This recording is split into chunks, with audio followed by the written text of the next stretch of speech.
Okay, I'm going to go ahead and get started with the last presentation from the morning session. Exactly. And then we will hand the program over to Michelle Foss for the first afternoon panel.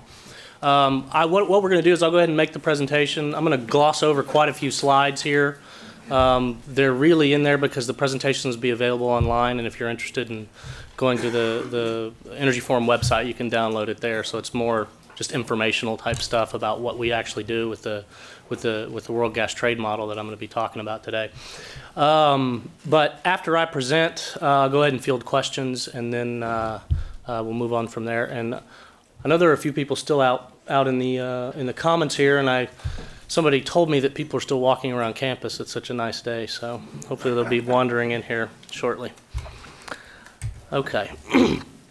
So some things that we all know, globally, demand for natural gas is growing. And that's one thing I want to sort of just throw out on the table right now. One of the things that really distinguishes our approach here from other approaches that have been done in the past to look at what the effect of lifting access restrictions is we've actually modeled the U.S. market or the North American market more generally in a global setting. So we don't have to make any assumptions about LNG imports or about the flow of Alaskan gas. Those are actually endogenous decisions in the framework that we use. So, so that's why I bring up the issue of what happens globally, because as you'll see, there are actually global implications for the lifting of access restrictions in North America. In the U.S., of course, and I'm sure all of us have seen this picture, and I have to admit I'm cheating a little bit here, but it's more for the sake of emphasis than anything else. I'm only showing you 1986 through 2006. If I were to carry this back to 1970, you'll actually see that in the peak on that picture there, which is around 2002, 2003, it's roughly the same as what we had in the early 70s. So what's actually happened with natural gas consumption is it's risen and fallen and then risen again. Now what's behind the increase is a little bit different. In particular, this most recent sort of run-up in demand, so to speak, has been really fueled by power generation needs. There really is no reason to believe that that trend is going to change. Will it abate some? More than likely, because there are price pressures, but environmental emphasis of using natural gas versus other types of fuels really does promote demand in that sector, as well as some efficiency gains and other things that Peter and Jenny will be talking about later today, so I won't steal their thunder. Just to put it in the global context, this is a picture we like to show when we talk about the gas trade model. What you see here is a composite of satellite photographs on clear nights around the world. And you can see the little white dots, that's where the lights are on. That's where all the demand centers are. So you look up there, you see the eastern half of the United States, Western Europe, all of Japan, South Korea, and then other places around the world. And of course, if you could put some time lapse on this, you might see the eastern part of China brightening up and some areas of India brightening up. The point is, that's where all the demand is. Okay? So that's where we need energy resources. The other thing that's on this picture is a bunch of sort of colored blobs.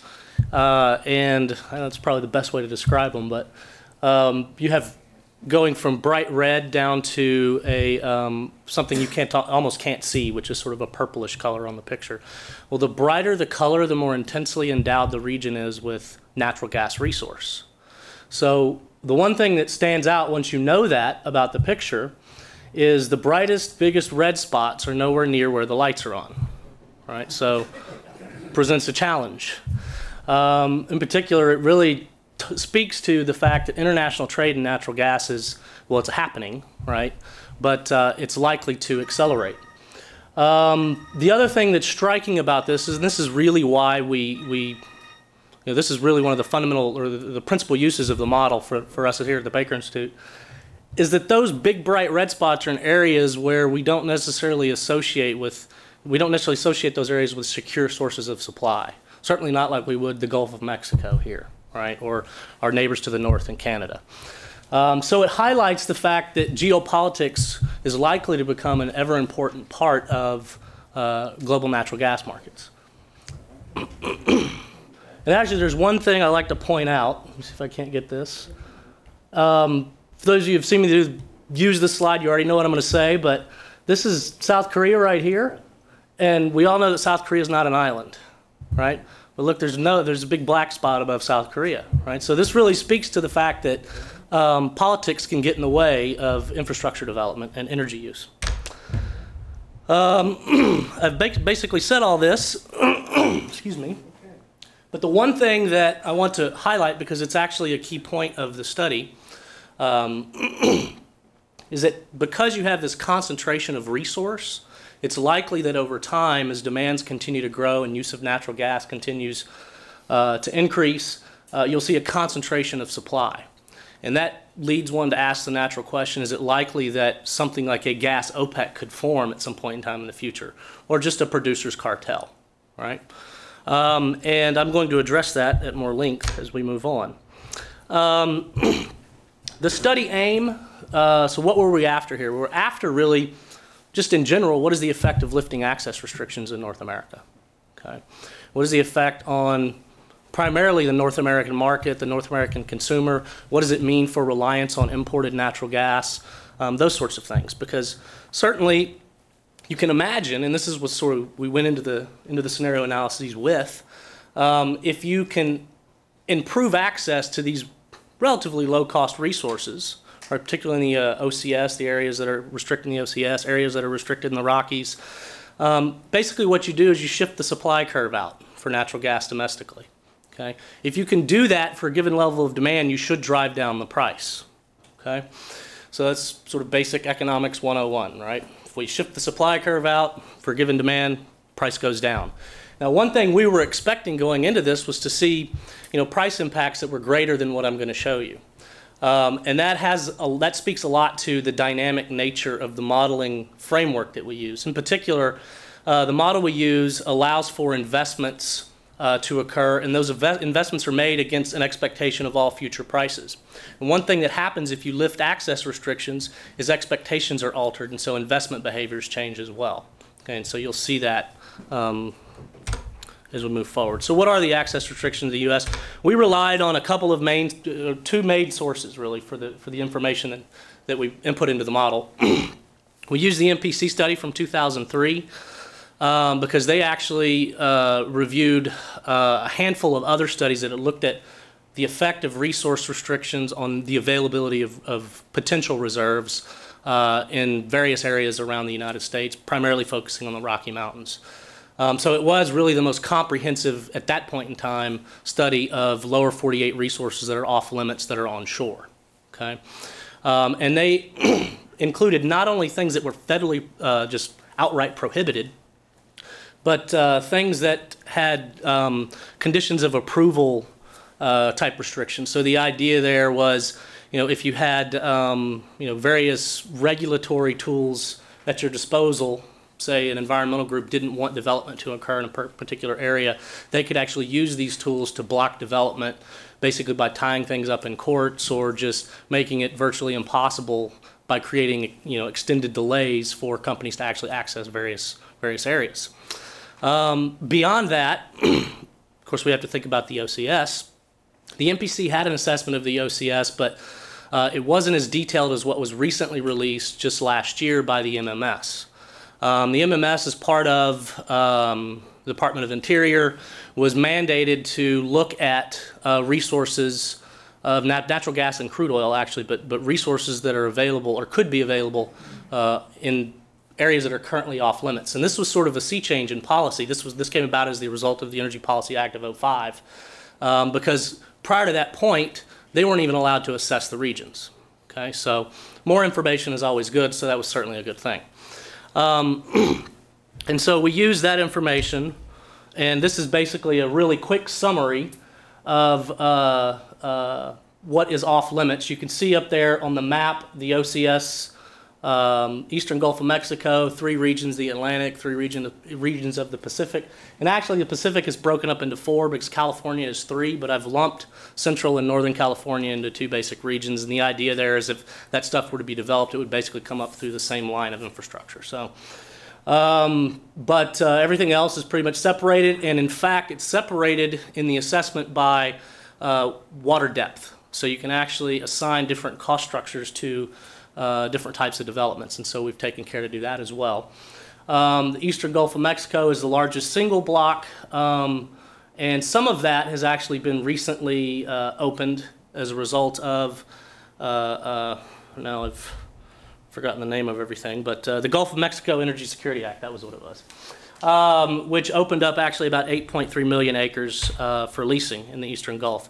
It's still a far cry from a complete opening, but it's a step forward in that regard. And then if you look at the Rocky Mountains, you can see there in the table what we've included, and I realized after I did this that there's one that's missing that's in the model, and it's the resources in Montana that are off limits. Okay?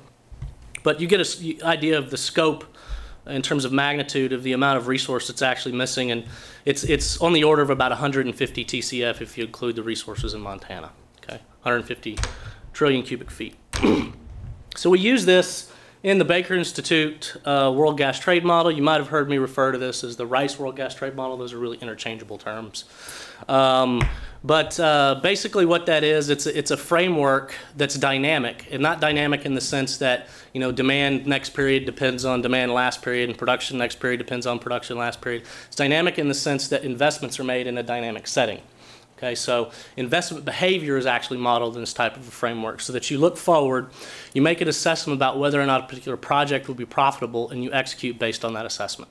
Okay, we actually use a consulting piece of software to build the model. It's actually marketed by Altos Management Partners. The software is called Market Builder. Some of you guys may be familiar with it. But basically, it's like licensing MATLAB or Excel, and you can construct your model the way you see fit inside of that particular framework. What's nice about it is it's actually set up to solve this dynamic optimization type problem, this investment type decision that we are interested in. And that's important. Just digress for a second, because if you look at, for example, the NPC 2003 study, they actually did, as part of that study, an assessment of the impacts of opening resource or lifting resource restrictions or access restrictions. And you see that at the maximum, I think it's around 2019, 2020, the price delta at the Henry Hub is about 80 to 85 cents. Okay? I'm not going to give it away yet, but we don't come anywhere near that number. Okay? One of the weaknesses of that particular analysis, and this is why modeling things in this kind of framework is important, is A, it wasn't global, so they had to assume a lot of things about LNG imports, and B, they had to assume some things about Alaskan flow, so it was either coming or it wasn't. Okay? And one of the things you'll see is if you open up the OCS in the Rockies, one of the biggest resources to be sort of punished, if you will, is Alaskan gas. Okay? So this is basically informational. I'm going to blow through this really fastly, just sort of highlighting some key points. We utilize basically data that is free because we're a university, so we have to do that. And fortunately in the US, there's lots of free data. When we move outside the U.S. where we can't find data, we've actually negotiated arrangements with consultancies like Gas Strategies in Europe, where we've utilized their pipeline data, their capacity and flow data, so we can sort of try to calibrate and actually have a correct framework set up. But supply in North America is broken up into 56 regions. I'm sorry, into 60, what does that come out to? 64 regions. Around the world, it's a similar type of disaggregation. And of course, when you make these kind of, when you do this sort of thing with this level of disaggregation, you have to be conscious of, you know, appropriately structuring the pipeline grid, because you don't want to have a bunch of null points on your pipes simply because you don't have some source of supply at one end of a pipe. So what you basically do is you sit down with a bunch of pipeline maps and you see where they're coming from and going to, and you say, all right, well, there must be supply in point A, point B, and sure enough, you look into it a little bit more heavily, and lo and behold, that's what you find. Okay. A lot of this is facilitated by very detailed assessment data on the world basis from the USGS. They've looked at things at a play level or assessment unit level, is what you saw earlier this morning, and you can get a lot of detail about the geographic distribution of resources from that particular assessment. Now, it's not complete when you look at the whole world. Places like Australia, for example, they've really only assessed the Northwest Shelf. They have not assessed gas off the coast of the Northern Territories. They haven't assessed coal bed methane resources in southeastern Australia, which actually are quite large potentially. And so we go to other sources to find that sort of data. ABEAR is sort of the equivalent of the USGS in the U.S. for Australia, so we can utilize their data for things like that. Okay. Demand, it's modeled basically. It's an econometric estimation. We've fit econometric models to demand by sector. In the U.S., we have a lot more data, therefore a lot more detail. Outside of the U.S., where we have the detail, we actually model power generation demand separately from direct use natural gas demand. We also allow for what are called backstop technologies, or alternative technologies to come in and compete with gas for demand for gas services at particular cost levels. And those cost levels are based on what's published at the DOE in terms of what they say the cost of the nth of a kind technology would be and when it would be available. So we're allowing for substitutability that's not been observed in historical data. Okay. And this just gives you a scope of how many demand regions there are around the world. There's 282 regions, and you break that up into different sectors. You can see this thing gets very large very fast. Okay. Again, this is all available on the web if you want to look at it. North America is where we have the most regional disaggregation. You can see there, some states only have one demand region, so 4 sectors, but one demand region. Other states, like Texas, have 10. Okay? And that really speaks to the complexity of the pipeline infrastructure and the location of supply basins around the planet and around North America. Pipelines, resources, LNG facilities, all of these things are we load in existing capacities, but there's a capital cost associated with expanding capacities. And so what the model does is it actually endogenizes that decision in so much as it looks forward at prices. So in a pipeline, the spread between 2 locations, right, the price spread. If it's big enough, then what you can do is you can capture that rent by expanding capacity, and the model will expand capacity accordingly. So all of the stuff that we're talking about is endogenous. We don't have to make any assumptions about bits and pieces of pipeline infrastructure, LNG infrastructure. That's all solved. Okay. So get into the model results. I went through that really quickly. I've collected things into regional aggregates just to make it easier to look at. If I showed you every single country and every basin, this would just look like a mess. So, but what I want to point out here is what you see. This is through 2040. The time horizon that we use is actually through 2070 in the model, and 2040 is even a stretch by most accounts. But we really run it as far out into the future as we run it for a technical reason more than anything else. What you'll see in a minute is I'm going to actually back this up just to 2030, because beyond 2030, I mean, who knows? Actually, beyond 2020, who knows? I mean, beyond 2010, who knows, right? But the point is, if you just sort of let things evolve on an economic basis, this is what the world would tend to look like, right? You see really strong Middle East supply growth, especially beyond 2020, which speaks to this concentration of resource that I mentioned earlier, right? A lot of the cheaper supplies that are near the demand centers are really entering into very mature phases of development, and so you start to see, the world reaching out into these bright, big red splotches we saw on the map, okay?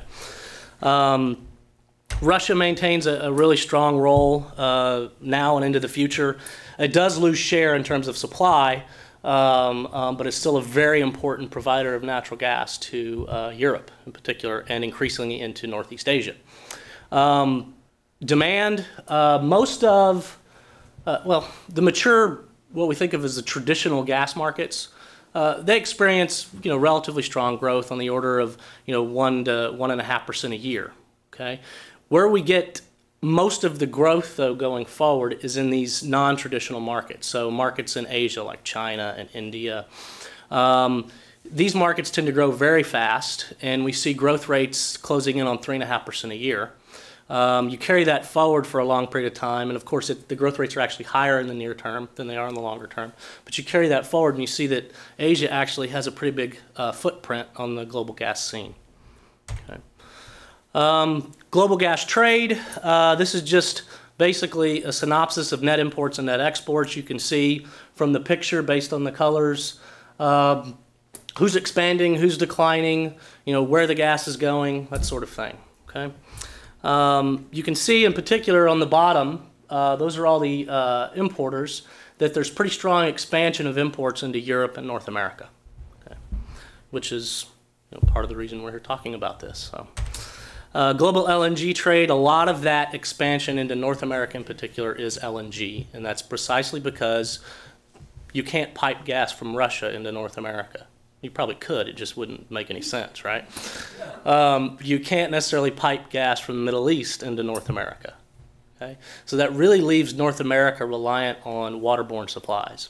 And so you see most of the growth in LNG trade really is due to expansion of demand in North America. Global prices, you do see this sort of convergence among prices, and that has a lot to do with the fact that as global suppliers of LNG and global demanders of LNG expand, not only in number but in scale, it provides an increase in the number of arbitrage opportunities between suppliers and demanders. And so you end up in a situation where prices more or less move together, plus or minus some transportation differentials. Okay. This bottom one really speaks to the global basis. So the blue is Henry Hub minus NBP, which is the national balancing point. It's the price in the UK. Okay. The green to yellow color is Henry Hub minus Tokyo. So you can see that Tokyo actually moves, and you can see that from the picture above, actually moves to a position where it's priced well above Henry Hub to a point more in line with parity. NBP is an interesting one because, as we'll see in a minute, when we actually open access in North America, you see that that relationship actually flips and becomes negative for some period of time. Okay? And this has to do with the fact that you change the marginal source of supply into both markets when you open up access. Okay? So that obviously has commercial implications. Supply in North America, this is by regional aggregation. You can see that bit on the top. Most of the growth as we get out past the middle of the next decade is really due to expansion of Alaskan gas. Okay? The model brings Alaska on in 2018 and really begins to flow hard in 2019, 2020. Most people think that's probably pie in the sky. I kind of tend to agree with that, quite frankly, because it's always 10 years away. So when we get to 2015, you have to ask yourself, is it still going to be 10 years away? Probably so. But anyway, that's when the model says it's economic to bring it. Okay? Most of the growth in the lower 48 is in the Rockies and the mid-continent. When I say the mid-continent, I really mean the shale plays, like the Barnett, the Woodford, and the Fayetteville shales. Everywhere else is pretty much flat to declining. A lot of the demand growth in the U.S. is driven by the power gen sector. You can see actually industry from 2005 to 2030, year-on-year average growth is actually negative. Okay, slightly negative. So it's a slight decline in amount of consumption in the industrial sector. Commercial and residential, much more modest growth. Power gen is actually pretty strong. A lot of that is front-loaded. Okay, has to do with the capacity expansions that have already occurred and increasing utilization of that existing capacity. Total imports. You can see here, and this was interesting to actually hear about. The NEB's projection for exports from Canada. The total export number from Canada is basically the red plus this pink plus this darker pink, right? But what you can see here is that this pink here, this is Alaskan gas that's being reshipped south, right? So it's being imported then re-exported. And this is LNG that's being imported and re-exported. So what's keeping Canadian exports up really is the import of gas from other sources. Okay. You do see pretty significant decline long-term in the amount of gas that can be exported from Canadian indigenous supply sources. And that has a lot to do with demand growth in Canada relative to pretty flat supply. Okay. In the U.S., LNG imports, these top two levels are the Canadian and Mexican imports that ultimately hit the U.S.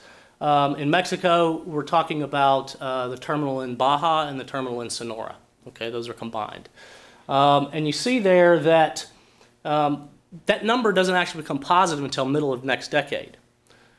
The terminal actually begins flowing in 2008 in the model, okay? But a lot of it is soaked up before it even gets across the California-Arizona border by power generation, expansion of power generation requirements in Baja. And ultimately, that power is being shipped north, right? So, but the point is, down the road, we will see an expansion of imports of LNG, not only into the U.S., but all of North America, and a lot of it really is destined to U.S. markets. And then you can see terminal by terminal for where we've allowed terminals to be expanded, what's going on. And the numbers associated with those colored lines are also available upon request, so if you guys are interested. What happens to the price at the Henry Hub and what happens to basis at a couple of select locations? You see prices dip as we move into the beginning of the next decade to around the 550 mark, then they climb through 2030, closing in on 650. Okay? So this is a fundamental view of what would happen to natural gas prices at the Henry Hub in North America if you let economics run the planet. Okay?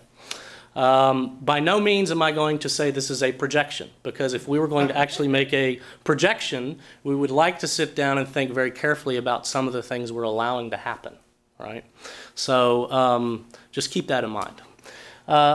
The basis, you can actually see that there's a strengthening of basis in the Rockies, and a lot of that has to do with the opening of the Rockies Express pipeline, which is set to occur next year, and so much of this negativity is erased by 2010.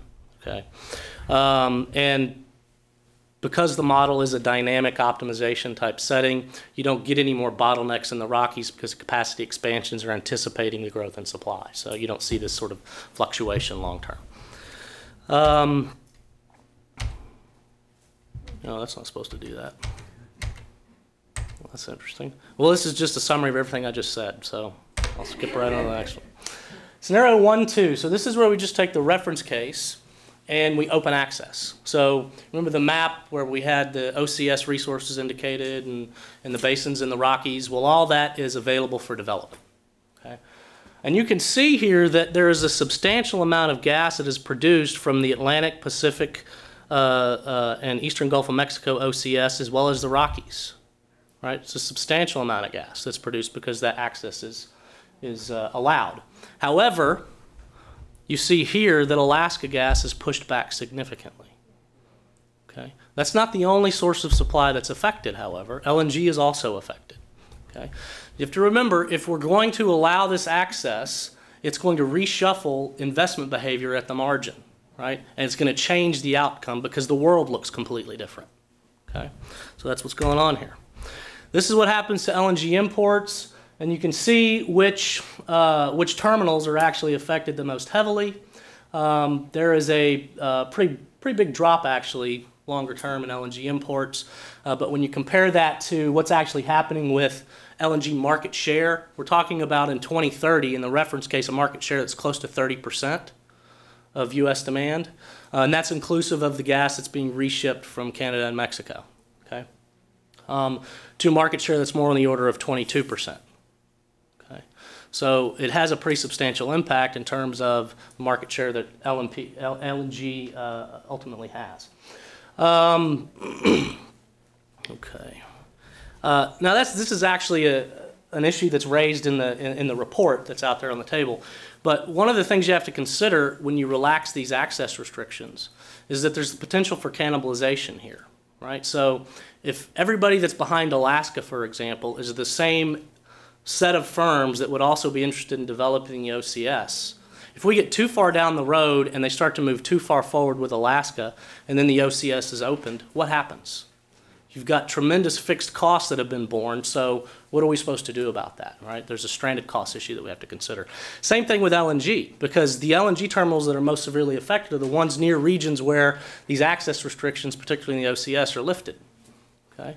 So again, if you have the same entities that are going to develop these offshore resources, also developing these LNG terminals, you've got another stranded fixed cost issue to deal with. So it's something that needs to be thought about, and this is really why clarity in terms of what are we going to do is so important from a policy perspective. What happens to price? Well, I told you what the number was in the NPC study, and the blue line up there is what happens to the price at the Henry Hub. The maximum effect is in 2017, and it's about 42 cents. So it's roughly half of what we saw in the NPC study. Okay. The reason is because when you allow for the access, you push at the margins of everything else. Okay? So simply opening access is not a boon to supply, okay, because you're going to push back on other resources. And that's why this price effect is mitigated to some extent. Now, of course, regionally you see that there are impacts that can differ, and I've only depicted two here. The price at the SoCal border is a real interesting one because it actually gets a double whammy. Right? We've lifted access restrictions in the Pacific OCS, but we've also done it in the Rockies. Okay? So the gas that hits the SoCal border coming from either direction, there's more of it and it's cheaper. Okay? So quite simply, you have a much bigger basis impact at the SoCal border than you do the other regions. Now, one of the things this actually has implications for is the Baja terminal. Right? Much less gas actually flows through the Baja terminal through 2030 in this particular case. Globally, there are implications with lifting access restrictions as well. You see that along with the change in LNG imports into North America, you have a change in LNG imports elsewhere in the world. Okay? So what you've done is you said, all right, as North America, we don't want or we don't need this gas. What that does is it frees up, in effect, supplies that could be shipped elsewhere in the world. And so you see an increase in LNG imports in Europe and an increase in LNG imports in Asia. Okay? So the access restrictions themselves in North America have impacts that reach well beyond our borders. Okay? Who does it affect the most? It actually impacts countries that are traditional OPEC countries, okay, in terms of LNG exports. You can see that in the graph to the right up there. But the impacts are not overly large. The maximum, you're talking about a BCF a day. That's, maybe one project. It's not that big a deal. And it's because you do have this offsetting increase in European and Asian imports. What happens to the price differential between Henry Hub and MVP? Well, I plotted up here between 2010 and 2030 what happens in the case where you have restrictions, which is the red line, and in the case where you don't have them, which is the blue line. You see that the price at the Henry Hub actually dips well below the price at MVP for an extended period of time. And that period of time happens to coincide with when the price impacts in North America, because the access restrictions are lifted, are the largest. It's when you're pushing the most at the margins in terms of what we're importing from abroad. Okay? So it changes the marginal source of supply to the U.S., it changes the marginal source of supply elsewhere on the planet, and you get this different pricing relationship. Okay. Now, we did various scenarios. There's a few pictures here.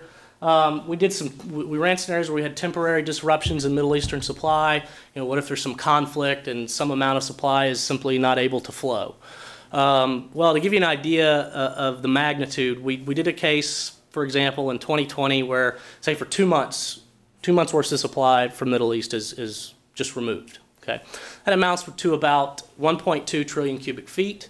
And to give you a size of an idea of the size of the market at that point, it's 150 TCF global market. 1.2 trillion cubic feet really doesn't make that big a splash.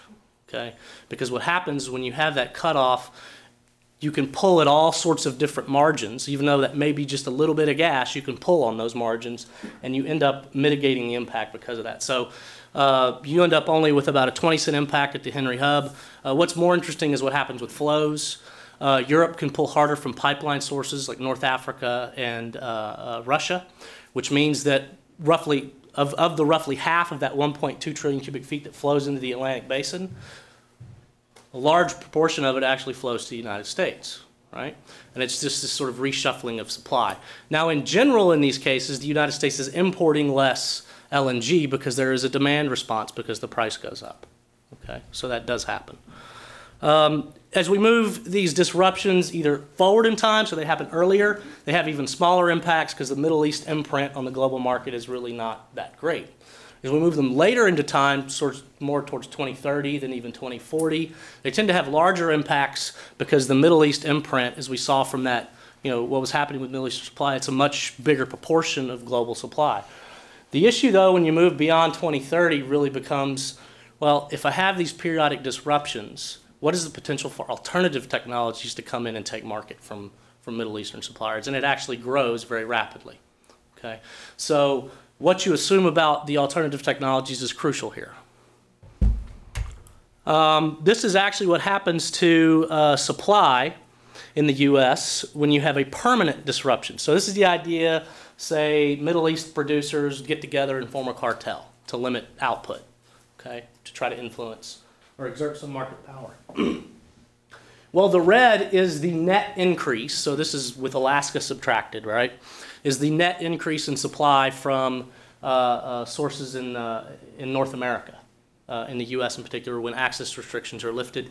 The additional blue bit is what we get when access restrictions are lifted and the Middle East tries to form a cartel. So what you're doing by providing access is you're giving an additional source of supply, right? So you've got a longer, flatter supply curve that if demand increases or something, you know, inframarginal goes away, right, you don't have that big of an impact because you can expand supply from these other regions. So it's exactly what happens. So there is sort of a portfolio effect, so to speak, of allowing access to these resources. And that portfolio effect is important because it increases the elasticity of supply for what we call fringe production, or all supply outside of these potential cartel countries, right? And that's one of the very key things that you have to have for a cartel to be ineffective, right? For a cartel to be effective in general, you need relatively inelastic fringe supply, and you need it's nice to have relatively inelastic demand, so you can't substitute away. Right? That's really going to speak to the next one. Well, if we increase access, you actually increase the elasticity of supply at the fringe, which minimizes the impact that a cartel can have. If you have alternative technologies that are available at lower cost, which is the second set of scenarios, you actually see that the ability of a cartel to effectively operate is similarly disadvantaged. Okay? So what you have here is the adoption of this alternative technology in the case where you just have the reference case where restrictions are in place, and then you have the incremental effect when these backstop costs are lower. Okay? You can see it's quite substantial. This is the impact on LNG imports, allowing for these additional low-cost alternative sources of supply means LNG imports are reduced quite substantially, almost up to a trillion cubic feet a year at their maximum. So in conclusion, there's a strategic benefit to broadening access to the resource base. I think I've sort of made that point, right? But the idea here is you increase the elasticity of alternative supplies and therefore minimize the effect that a cartel can exert on a global gas market, especially in the immediate term. There is a considerable savings. This is something that I sort of glossed over earlier, but let's say in 2017 the reduction is 42 cents. You're talking about a roughly 22 trillion cubic foot market. You multiply that by 42 cents and you have $10.3 billion. Okay, that's not insubstantial. Okay, so there is a welfare benefit to consumers associated with all this. And then there's some stuff in the paper which I have to admit is Peter's contribution more than mine, talking about net conservation benefit trades, but the idea here is that you can utilize land in certain ways so that you actually increase the conservation benefit not only to that particular land but also potentially other lands as well. So, and that's really the gist of, I've said all this already, so that's the gist of this, the presentation and the study. So I'll take a few questions now if you have them. One concern I had is using DOE cost data for the backstop, because what I have found, I stopped using that data like 2 years ago because it is so out of date. Now I know we have cyclical hyper cost inflation now, but some of it I don't believe is cyclical. Yeah. You know, in the 80s we had a global recession. Now we have the entire global economy in China, you know, sure, up the steel price. So my concern is it actually hits the backstop technologies more than the gas-fired power plant. So your backstop price could be a lot higher. Yeah, I glossed over something there. The DOE nth-of-a-kind technologies are actually about $1.50 cheaper than what we're using for the costs. And what we've tried to do is factor in some of that cyclicality, you know, in the cost of capital. So the prices we're actually using, for example, IGCC can compete in at $6.50. Okay, whereas if you look at the nth of a kind technology, it's more like $5.50 to $5 But, by the all these DOE. numbers sound very low to me. And I Yeah, think this no, is they may balance be. with our technology. They may be, but the other thing is as they don't just compete in, and they don't compete in sort of at a large base. We let that ramp up, so that the idea is that price has to be sustained high enough to see substantial growth in market share from those other sources, because you're talking about pretty major capital investments that have to be made. So, but yeah, that's certainly a weakness. We've actually done scenarios where we change the costs, and it does have an impact, absolutely. Ken, have you handled gas hydrates and as a source of supply? Because that could that is fundamentally a game, change the equation. That's a game changer, and we haven't handled it. To answer your question bluntly. So.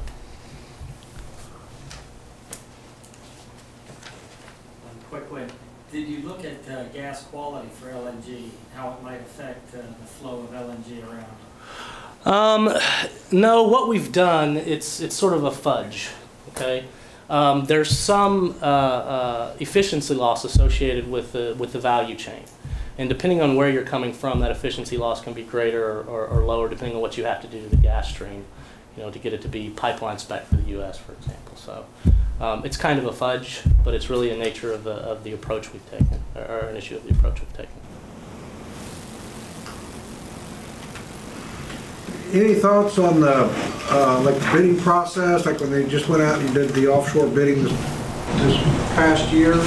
They that was I think two something $2 billion in that offshore bidding lease bids. Did you factor that into some of these other any of your analysis as far as these offshore properties that these bids were? There are cost curves associated with the resources, and so and those cost curves are from the NPC 2003 study. So what we did, and I glossed over all this, is we took that data and associated those cost curves, the cost of supply. So what is it in terms of the capital outlay to develop this resource, right? And so those sorts of things are factored into that curve. Okay. But what we did is we took those cost curves and associated them with geologic characteristics for all the plays in North America. And then we took the geologic characteristics for all the plays outside of North America, because we didn't have cost curves, and we mapped cost curves based on that relationship for North America. So we sort of honored the geologic integrity associated with the cost structure of developing the resources. I guess the point would be, if I comment on that too, I mean, presumably what people will bid for the lease is a function of price they could get minus the cost of development. That's what you're talking about in terms of the bid for the lease. Well, it's factored into the cost curve, though. That was an explicit thing done that the NBC did, actually. Looking at offshore resources. I may have missed it, but did you have a forecast of, or how do you deal with the competing? How do you deal with the price of oil? The price of oil is an assumption at this point. So we have to assume something about the price of oil, and the price of gas tends to track it somewhat. So, what we get in terms of model output is definitely sensitive to that. And it has to do with fuel substitution and end use, the way demand's modeled. So What we actually are using. Where did you get your forecast? Yeah, we're actually using the EIA's AEO 2007 forecast for oil right now. So that's what we've used as a baseline. Did you assume just constant growth rates for the demand for the other countries, or did your model actually calculate? Oh yeah, no. The demand in terms of the price impacts, that's endogenous, right? In terms of the models of economic growth that are behind it, we basically have a convergence model where you look at historically what the U.S. growth rates have been for given levels of GDP, right? And you can see actually that through a range of about $5,000 to $10,000 a head, per capita, or the growth rate accelerates, and in some cases in the U.S., back when we were in that range, you were up over 10% growth rate per year. Okay, and we used that map to look at where a country is in terms of its level of development and what its growth rate would converge to, assuming that the U.S. was sort of the leader country. Okay, and so what you end up with is countries that are in that $5,000 to $10,000 range. You see an acceleration in growth, and it just so happens that China's actually in that $5,000 to $10,000 range, which has implications for near-term growth, but also longer-term growth, because once you get past that point, growth rates tend to settle down in the 3% range per year, which is what the US looks like and most of Western Europe. So it's an interesting thing to actually think about because there are countries that hit that launch point, so to speak, say in 2015 or 2025, and that has implications for the flow of gas. I take it it's an annual model and doesn't deal with the dynamics of storage. That's right. That's correct.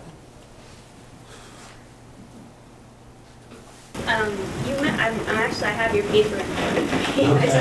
You mentioned something about cogeneration in industrial facilities, and I wondered if you could speak to fuel switching a little bit more about. I'm going to actually defer to my colleague because he's going to talk. His whole presentation is about that issue, so I'll leave that to him. I don't want to steal his thunder because we've done a lot of work on that, though.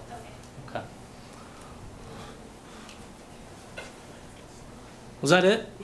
Take one more. Your model basically assumes that all the players in the global market are economically motivated, rational economic thinkers. No, that's right. That's why I said it's not a forecast. In continental Europe and Japanese markets. No, that's my point about it not being a forecast, because there are things we would do to place constraints on behavior.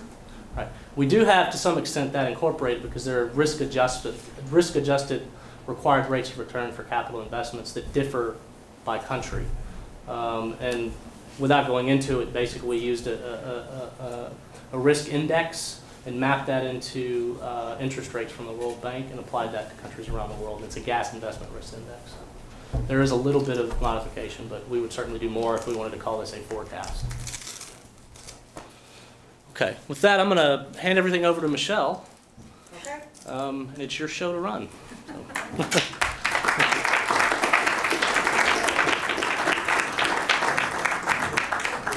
Can I get the panel up here?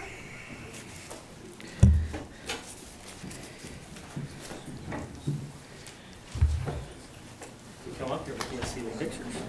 Yeah. All right. This is not. Can you? Where's the magic person out there?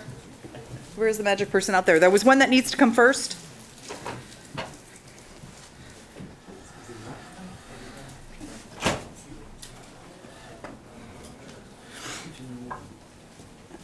Brad and David, they have yours as well, I guess? Okay.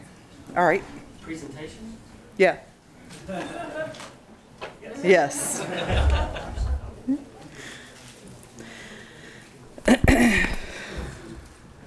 Oh, well. Okay, I guess it's up to me to do the moving around. Michelle, they should load it back there. It's loaded. We're set. We're good to go. We're going to rock and roll in this session. All right, time to get back to basics here.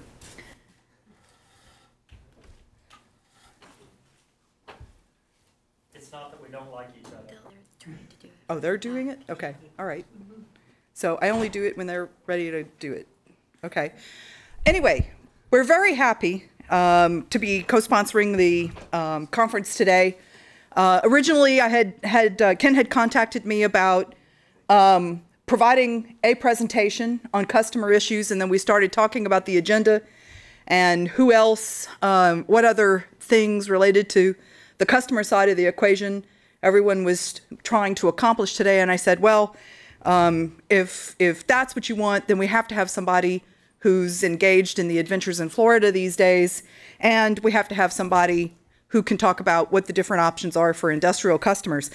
So it's the customer stupid. This is where we are, and the progress during the day today. It's fine for all of us who study the gas industry, research natural gas, produce natural gas in my spare time. I'm a partner in a natural gas production company. At the end, if we can't put molecules into the market at a price that people are willing to pay, then really all of our results are going to be wrong. And so that's the challenge. The challenge is what is the price the customer will be willing to pay? What are the issues out there? We've talked about these in very big terms, and we're going to get down to some basics on the case studies this afternoon to do that. I'm very pleased to have Glenn Sweetman, an old friend of ours, those of us in the Houston area, who from the Energy Information Administration, to kind of build on some stuff that was discussed earlier this morning. Brad Williams, an old acquaintance who we've gotten reacquainted with, who's long time acquaintance that we've gotten reacquainted with, who's been in and amongst the wagons as they've been circling in the great state of Fortress, Florida, and then David Burns from Praxair, who will talk a little bit about what Praxair is up to. Before we do that, and I don't know what's going on back there, there were just a few things that I wanted to flip through really quickly to just kind of put some different ideas out there, because my viewpoints tend to be a little different than everybody else's with regard to where things are. And I want to, for those of you who have been around the business, our group has been involved in natural gas for about 15 years. In my case, I've been around this business for about 20 years, unfortunately, or fortunately, I guess, and started in it during the last adventure that we were having in the 1980s, when we were trying to, or the last great adventure, when we were trying to get through the final stages of wellhead price decontrol. Now, many of you remember that, and you remember how things were, and all I would say is this. In the late 80s up to about the mid-90s, you'll remember we all thought that natural gas prices were never going to get high again. Now we're in the thousands, and we all think that natural gas prices will never get low again. Somewhere in there lies the answer, and it's not going to be anything that any of us think. I was, a few years ago, re-engaged with the LNG side of the business. It had been a long time since I had done work on LNG. When the wave of investment that's currently in place started to happen, we put together an LNG research consortium.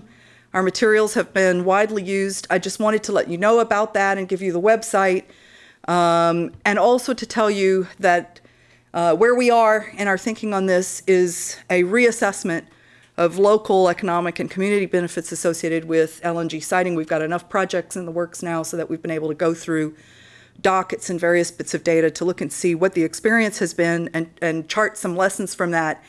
And there are lessons for everything that we're trying to do in the United States and everything that everyone is trying to do around the world. So this is going to be in release in the early part of next year. Underlying a lot of our thinking is a question of whether you can build a viable scenario that gets us back to a natural gas price that a customer would be more willing to pay than what people are willing to pay now. And that's roughly a $3 to $6 range in real terms. I wrote a paper for Oxford University that came out in January. I went out on a limb for them to think about what it would take to get prices in the United States to that level. What do we have to do? At the time that the paper was prepared, things looked a lot different in the coal business than they do today, November 16th. One of the things that we all have to wrestle with is the decoupling between oil and natural gas prices, and whether that's a short-term phenomena or a long-term phenomena. And I happen to think it's a longer-term phenomena, and I think it's got deep implications that we don't even know yet are going to evolve, and there will be more discussion of that later on this afternoon. But bottom line, we need natural gas for the things that we need to be able to get it into the economy in a way so that we can achieve those other goals. Nothing that we talked about this morning can be done unless we have a reasonable natural gas price. So, some reminders as we get into this conversation about what's going on the customer side, what the big trends are, what does the EIA see, what are folks like Brad and David dealing with in their businesses. One, historically, gas usually sells at a discount to petroleum and petroleum products. That's an important point to remember. There are relatively few periods of time when natural gas really sells as a premium fuel. Number two, this is going out on a limb again, and everybody can beat this one to death on the panel. I think that power generation will surpass industrial load. I think we've been heading in that direction for a while. It'll be interesting to see the latest internal thinking, not just the published thinking, but the internal thinking at EIA on the assumptions in this regard. Three, remember this number, $4 million per megawatt. We have the great privilege at the University of Texas, Bureau of Economic Geology, of leading the state of Texas proposals for Future Gen, which Catherine mentioned this morning. Fully loaded, and if it's fully funded, the 250 megawatts of zero emissions power that someone will build, either in Texas or Illinois, will cost $4 million per megawatt. Now, the the marching orders in the RFP are to try to get future-gen produced power into a market up to about $70 per megawatt. This is going to be a huge challenge. Think about getting from $4 million per megawatt to something that we can actually afford, and you'll see the dilemma. It turns out that all of the stuff that we want to do, capturing CO2 and parking it underground somewhere and dealing with all of these issues, are not cheap.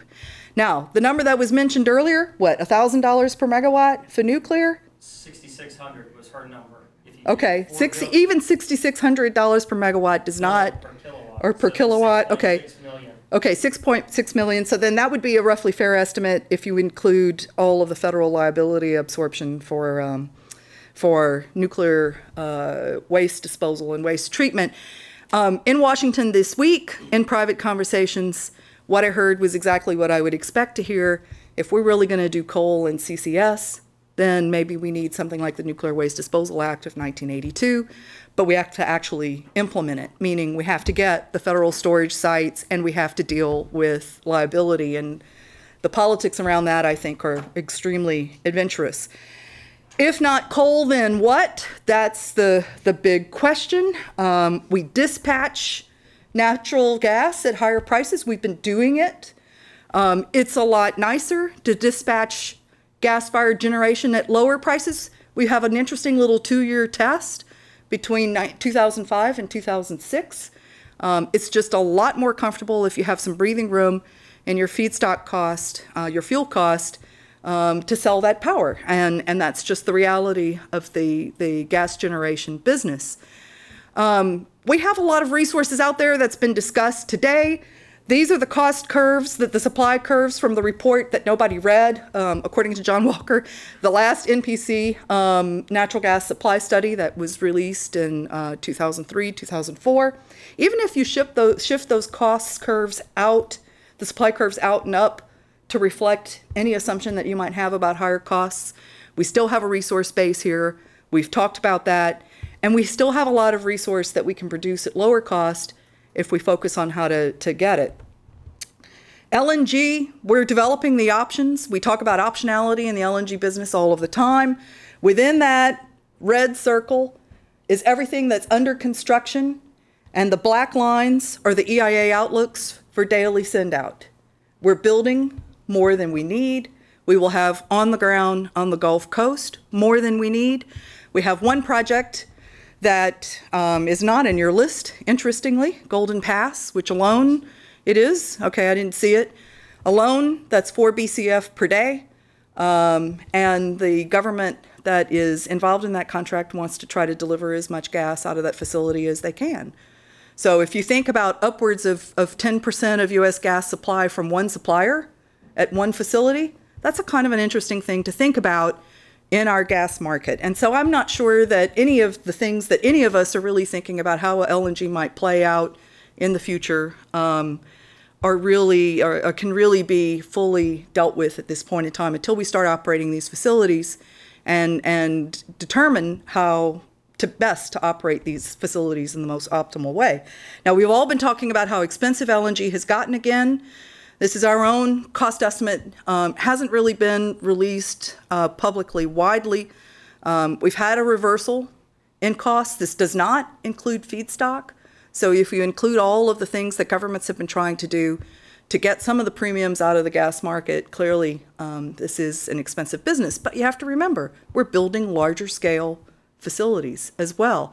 And if we can run those larger scale facilities in the best way, most of the developers who are in places where some of the larger trains are under construction or in development feel confident that they'll be able to deliver cargoes out of those trains at a cost competitive price. And I think that's another thing that we have to remember.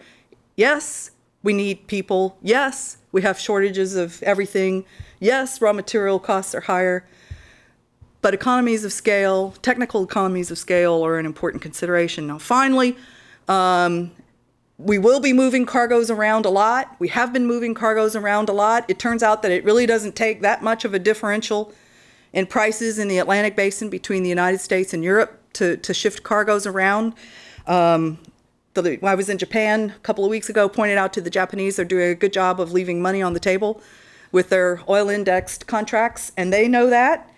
And two of the major Japanese customers are starting to look finally, seriously, at how to work Henry Hub-based contract pricing into their portfolio mix. And I think that's also going to be a very, very interesting thing to consider.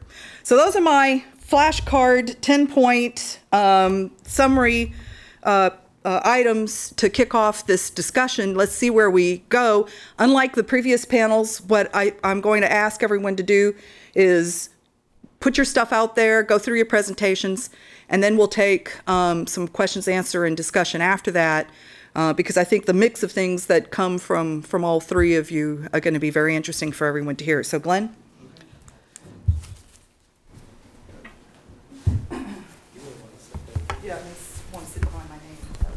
Okay, I'm Glenn Sweetnam, and I'm from the Energy Information Administration, and you're here to help, exactly. That's great. And most of you do know the Energy Information Administration is the independent statistical agency within the Department of Energy. And I was asked to speak about natural gas demand, which is a little bit a stretch for me because I consider myself an upstream guy, but I'm happy to talk about it. And we are in the middle of developing a new annual energy outlook, so I can't give you those results yet. They'll be out in another month or two, but I can talk about what we're thinking. And I hope what I can do is, based on what's already been said here, I can go through this fairly quickly, just point out where we're different. And then I'm hoping we'll set up two key issues, which of course is how much gas will be used for power generation, and that'll depend a lot on climate change legislation, and then how much gas will be used in the industrial sector, and that's really a puzzle that we're still struggling with, and hopefully you all will have some good answers there. So I push the page down button. Okay, good. So what I thought I'd do is spend just a couple minutes talking about the key assumptions behind our cases, and then go through the reference case projections for North America, and then talk about the two wild cards, which are gas for power generation and industrial gas consumption, and hopefully tee up some good discussion there, as you said. So our work is all driven by assumptions about economic growth. And this picture does a lot for me in terms of saying, where's the action going to be? You can see North America there. We've got the US, Canada, and Mexico, the bars on the left. And what I've shown here is our assumptions for the next 25 years about real GDP growth. And so the US is 2.9, Canada's at 2.3, Mexico's at 3.6. And then what I've shown in the purple bars are the population growth. So our 2.9 real GDP incorporates an assumption of population growth of 0.8% a year. So we're having productivity growth of about 2.1% a year. Canada, the same rate. Mexico, slightly higher at 0.9% a year. And so this just highlights the action in Asia, and we've referred to that. But as we have a global gas market, that's 6.5% growth over 25 years for China. Is really going to mean a lot of the gas, a lot of the energy is going to be going to that part of the world. We also have oil price assumptions. These are the oil price assumptions, I guess, that are underlying Ken's forecast.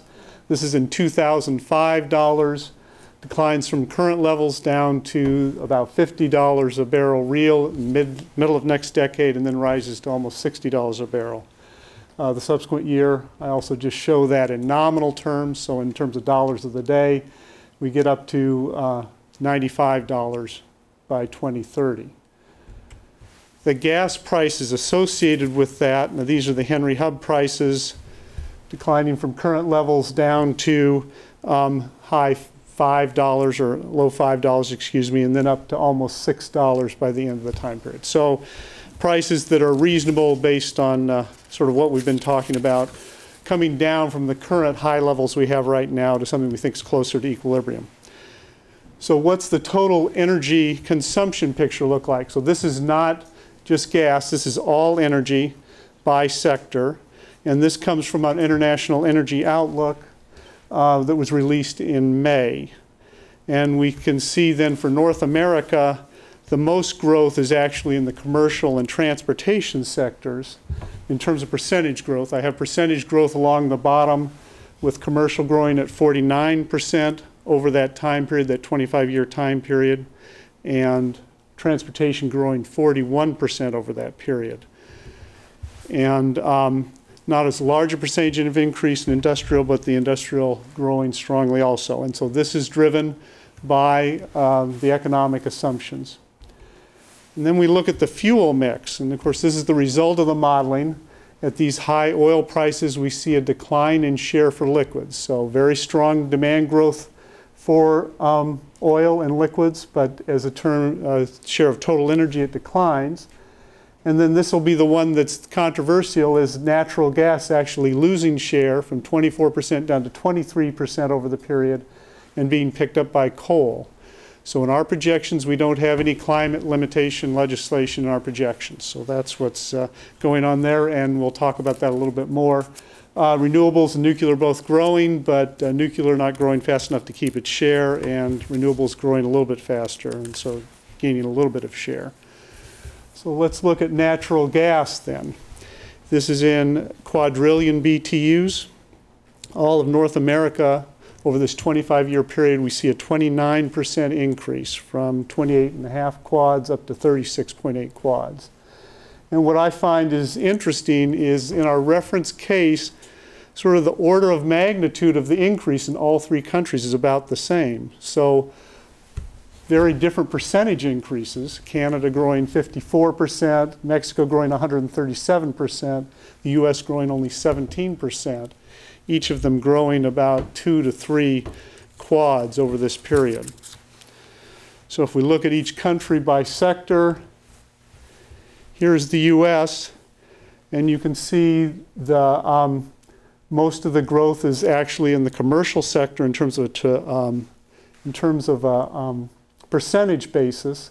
In terms of the magnitude, industrial still strong growth at 17%. Electric power not having large growth. Once again, emphasizing this issue of coal taking the market share in the future. And I guess if I just went back up, no, I'll get into that a little bit more a little bit later. We'll sort of see the pattern of how that goes. One of the things I'm going to show you, and we ought to keep in mind, is we at EIA have consistently overestimated industrial natural gas demand. And we've struggled with it every year. And that'll be, we'll have actually, when we come out with our forecast, I expect to be considerably lower than what's shown in this figure. So the industrial growth here is probably higher than what we really think right now. Then if we turn to Canada, huge industrial increase, and that's the oil sands, using about an MCF for each barrel of oil sands that's produced. Not a large increase in electric power there. Now, we have been working with my counterparts at Natural Resources Canada and CNAIR on the National North American Energy Working Group, and we're sort of sharing our modeling results. And the Canadians have much more aggressive gas use increase in electric power. So that's an area where our forecast is more pessimistic than theirs, and we'll continue to sort of talk about that. Then in terms of Mexican in use, we have strong increase in all sectors. And obviously the one that's really standing out is the industrial and the electric power. And in our conversations with the Mexicans recently, they're showing even greater growth in electric power gas usage. So this number, they may look at this as being a little bit low and may see even higher use growth. So then let's talk about power demand, electricity demand. What's the context for this? So total area, North America, we see electricity demand growing about 2% a year over the period, 49% over 25 years. The United States is low at 1.3 to 1.5% a year. Canada close to the 2%, and Mexico at 133%. In terms of where it's coming from, in the US it's coal. In Mexico and Canada it's natural gas. Some increase in nuclear, and then of course the hydro in Canada being the large growth in other. So now let's get into what the pattern looks like, and this really highlights the forecast and prediction, Michelle, that you just made about electric power going above industrial. We are going to lower our industrial forecast, so I expect that to be considerably lower. But the electric power, under the reference case, I understand, I don't think will change a lot. And I know that there's been a lot of talk about the licenses being denied for the coal plants. None of those coal plants were in our projections. We do have a lot of coal coming on. We expect after 2015 the coal consumption to go up a lot. So you can see, we see gas in power generation continuing the trend based on the capacity that's already been built. And then by the time you can start to bring the new coal plants on, it starts to tail off. And so that'll be a key uncertainty, and I'll show you some sensitivities we've done with respect to that. With Canada, it's all about industrial. A little bit of a bump in the electric power and the gas side, and as I said, the Canadians may disagree with that and want to put more in the electric power. In terms of natural gas in Mexico, strong growth in both the industrial and electric power case. So one of the reasons that EIA uses the projections based on current policies is because we're asked to say what's the effect of a policy. And so with respect to climate change, we've been asked to look at the effects of Senate Bill 280, which is the Lieberman and Bingaman Obama climate change proposed legislation. And then we were also asked to look at that case if we didn't allow nuclear and biomass to increase in response to that legislation. And then we were further asked, well, if you don't allow nuclear, you don't allow biomass, you don't allow carbon sequestration, what happens? And then if you don't allow any of those things, and you also don't allow LNG to increase, what happens? Yeah, not disaster. But we finally can get a bump in gas consumption. So we're trying. And so you can see across the top row there is natural gas power generation in billions of kilowatt hours. 752 is the 2005 number. 919 is what we have in our reference case. If we do the climate change legislation as written, we actually increase nuclear, increase coal with carbon sequestration, increase biomass, and reduce natural gas consumption by 2030. So that actually, we have less gas generation of power. That's down to 794. But then once we start to restrict things, we get up to 1259, 1671.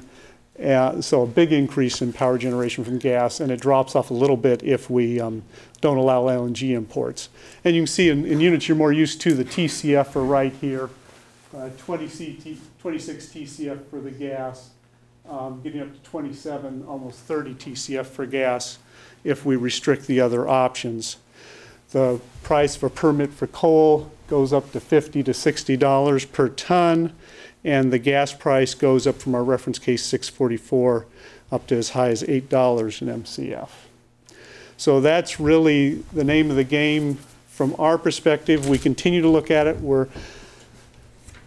I think one of the things that's especially difficult for us to model is that if you don't have clear legislation, but you have the likelihood or threat of legislation, then businesses, and you all know this better than I do, will probably hold off making large capital investments. And so that could end up in a lot more gas consumption. In other words, people would want to go with the cheaper capital cost associated with the combined cycle gas turbines, and so that you will get the gas increase. It's hard for us to model that, and so we're still working with that. But as you think about our low gas case and our high gas case, maybe we end up somewhere in between.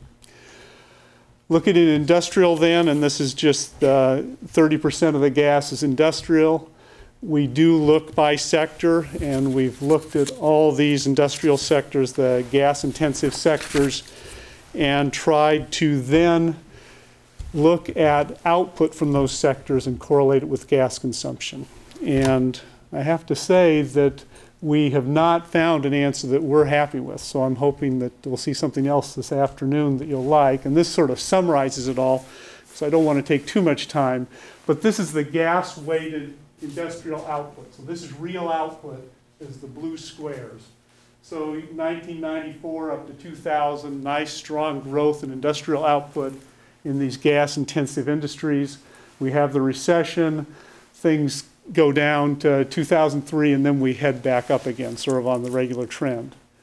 And the gas consumed in those industries follows the pattern of output up to about 1997, and then it turns and goes down. And that's what we're really struggling with trying to understand. And so I'm hoping you all can help us with that. As we look sector by sector and try and do our projections, we're having to assume more efficiency. So these are efficiency gains in the industry. We did think early on that this was a result of our output statistics being too aggregated. In other words, we take an aggregate industry, and it was the less energy intensive part of it was growing, and the energy intensive part was going offshore. But I don't even think that's it. I think these really are real gains for the industry, and I'd be very interested to see what all of you say, if you have more insight to shed on that. So sort of in conclusion, the high uncertainty for us on the gas consumption on the demand side is in the power generation, and I think it'll depend a lot on the climate change legislation and on the industrial sectors trying to better understand what's going on there at the micro level. In the last 10 years, the gas consumption in the industrial sector has declined despite significant increases in output. And then, of course, any policy measures designed to reduce CO2, the low-hanging fruit will be in power generation. So that's where those policies will bite first. Thank you.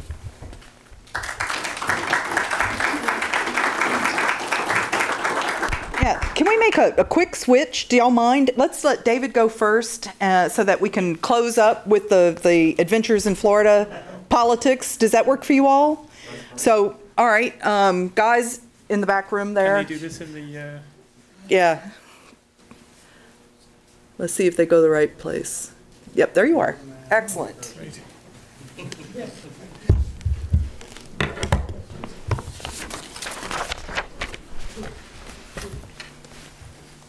Good afternoon. My name is David Burns with Praxair, and I was going to talk a little bit to you this afternoon about. Can you hear me in the back there? Okay. Yeah. I'm going to talk to you a little bit today about natural gas and the industrial chemical sector. And start off by just, for those who don't know anything about Praxair, just go through a quick intro on Praxair. We're a leading industrial gas company. About $8.3 billion of sales in 2006. For those who don't know, industrial gases split really between what we call atmospheric gases, which is oxygen and nitrogen, and then process gases, which is things like hydrogen and CO2. So that's the main product area. Used in quite a wide variety of different industries, as you can see, manufacturing, metals, aerospace, chemicals, and energy. In this case, energy includes refining as well as some work we do in the natural gas industry with supporting fracking and things like that. In addition to just supplying industrial gas, though, we also are a leader in development of applications technology for those industries looking to use industrial gases. We've put a lot of effort and research over the years into developing technology, pioneering new applications, and many of those are relevant to the energy area. And I'll talk about a couple of those here this afternoon. First of all, though, just to put Praxair in context, some context with natural gas. I think somebody asked a question earlier today about hydrogen in Canada and what that's going to do with natural gas. And we can certainly understand that question, being seeing the growth in hydrogen over the last few years. We're now purchasing something like, I think it was last year, about $500 million we spent on natural gas to mainly support our hydrogen business. The predominant technology today for making hydrogen is steam methane reforming, where you take natural gas with steam and generate hydrogen and CO2 as a byproduct. So very, very natural gas intensive, something like about 400 cubic feet of natural gas to make 1,000 cubic feet of hydrogen. And with sales for Praxair approaching something like 1 billion cubic feet a day of hydrogen, and growing at 15 to 20% per year, projecting out in the future, natural gas is going to be significant end use of it is going to be in hydrogen production. So that's on the demand side. We certainly use a lot of natural gas.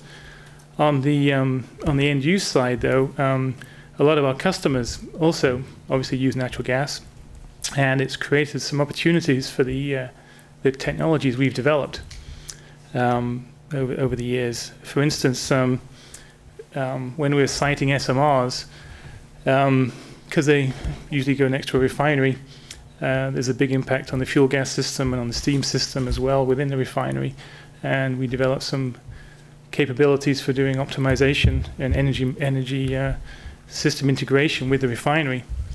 We're finding that those tools, those models, are useful for helping folks to improve their energy efficiency and in many cases reduce their natural gas purchases in a refinery. We also actually have technologies that are obviously very good at improving efficiencies and reducing costs in a number of applications. And we have technologies we've developed and still developing to allow people to use low BTU fuels, distress fuels, fuels which typically aren't used, which are usually thought of as waste, being able to use them for their BTU value. And we have a number of technologies for that, and we'll talk about that in a second. And it really is, in many ways, we have a history of technical innovation, and many of the developments we came up with maybe 10 or 20 years ago when natural gas prices were low, they were kind of made to help with debottlenecking and increasing capacity, but we're finding they're very useful for energy efficiency and saving natural gas usage and things like that. So the first one I was going to talk about was what we call oxy-fuel. And this is in a combustion application where instead of using air with the fuel, you're combusting it with oxygen, or using oxygen to enrich the air. As I say, in the past, people would do this to increase the throughput on a particular burner.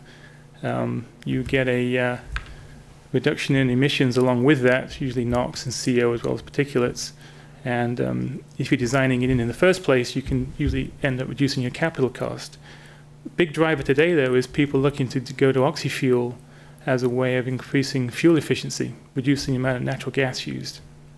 And one of the big reasons for that is you're not, in the flue gas coming off the burner, you don't have now a lot of hot nitrogen taking heat and energy with it. So essentially you're saving that by going to oxygen. There's a couple of examples on the chart, on the photographs here of electric arc furnace, a cement kiln, and a glass furnace, all using this kind of technology. And in addition to that, we're seeing, we're looking at developing this, what we call oxy-coal technology, where we'll be using oxygen in coal-fired power systems. An added advantage of that, by the way, is you also enable CO2 capture. And just general process heaters, you can always retrofit them with oxygen. And as I mentioned, it helps you move towards, for companies looking at from a sustainability point of view, wondering what the future holds from a CO2 perspective. If you've moved to oxygen enrichment, oxygen enhancement, it can only help you when it comes time to, if you have to capture CO2, you're already set up to do that. Give you an idea of the economics around this.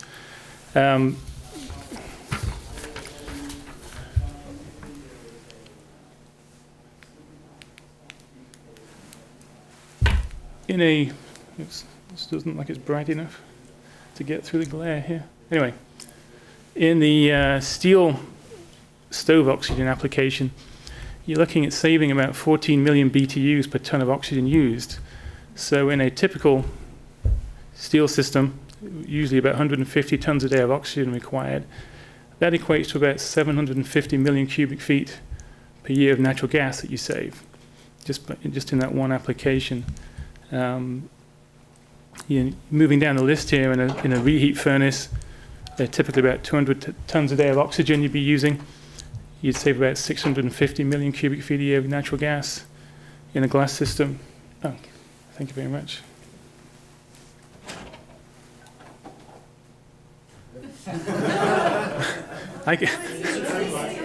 You can see it? Oh, it's tiny, okay.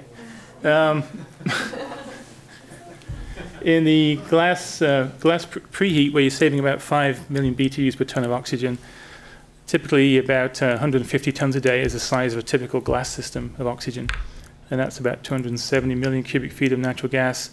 The fiberglass case comes to about 290 million cubic feet, and petcoke calciner, typically about 310 million cubic feet of natural gas is what you're saving if you go to oxygen and enhanced burning. Numerous industries have been looking at this and have adopted this, and I say as a benefit of this, down here you can see this is the tons of CO2 avoided per ton of oxygen used. So in addition to the natural gas savings, as well as the natural gas savings, the amount of CO2 you're emitting per ton of oxygen used is fairly significant. Somewhere between, on a net basis, after you account for the energy used to produce the oxygen, somewhere between about 0.5 ton and 1.5 tons of CO2 per ton of oxygen. So for the days when CO2 has a cost and we have to do something about it, you get the energy savings today, you get the CO2 benefit in the future. In the case of glass furnaces, I think we converted our first one back in 1991. And since then, we've had about 85 altogether that we've converted. So it's 85 glass systems. As we said, in the glass case, you were looking at something like 270 million cubic feet a year of natural gas you'd save.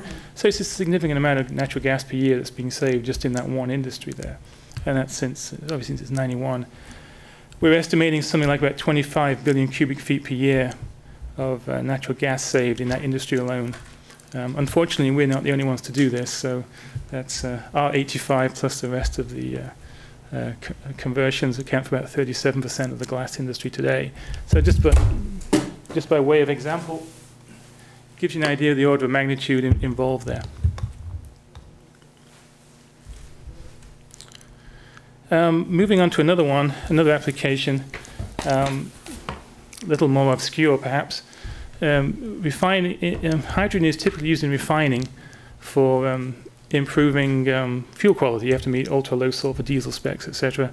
You have to use hydrogen to do that, to reduce the sulfur. That's the main use by far for hydrogen. What we've been finding, though, is there's a need, or you can use hydrogen as a replacement for natural gas in some applications. And one here is what's called the it's not really an industry, but where people are flaring low BTU gases. If you switch, a lot of times they'll have to add natural gas to supplement it. If you use hydrogen, you can reduce emissions as well as improve efficiency. And this diagram here just kind of explains what's going on a little bit.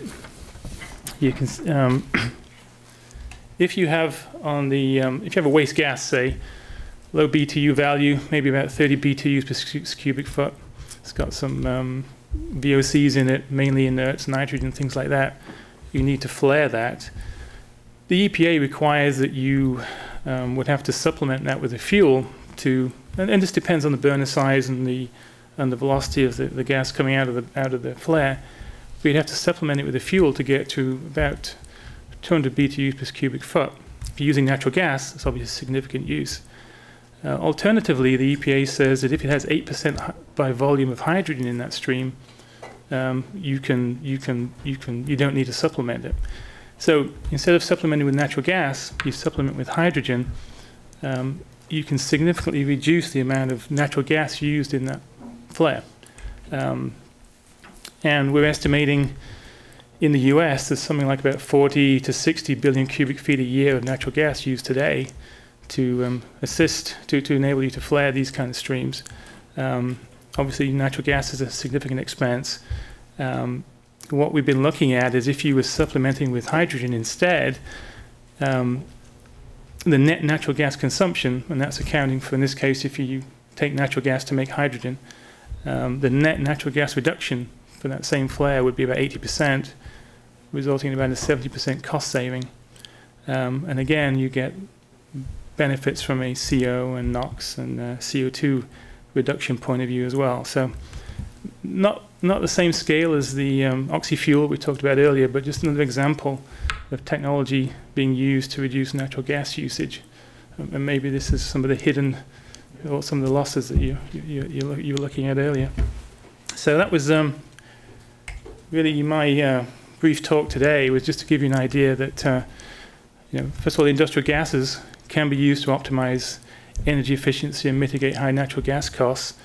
In a way, it's just an example of high natural gas prices having the desired effect. They're forcing, or they're encouraging new technology to be used, or technology that one time wasn't economic when gas was at $2.50, which wasn't that long time ago. But when it wasn't, technology that we have developed many years ago to help with debottlenecking, etc., bring it off the shelf today, and you can use it to reduce natural gas consumption by fairly significant amounts. And just a sales pitch for industrial gases there, that you can use them for multiple benefits. And call me afterwards. No, just I forgot your phone number up there. Okay. Well, funny you should say that. There it is.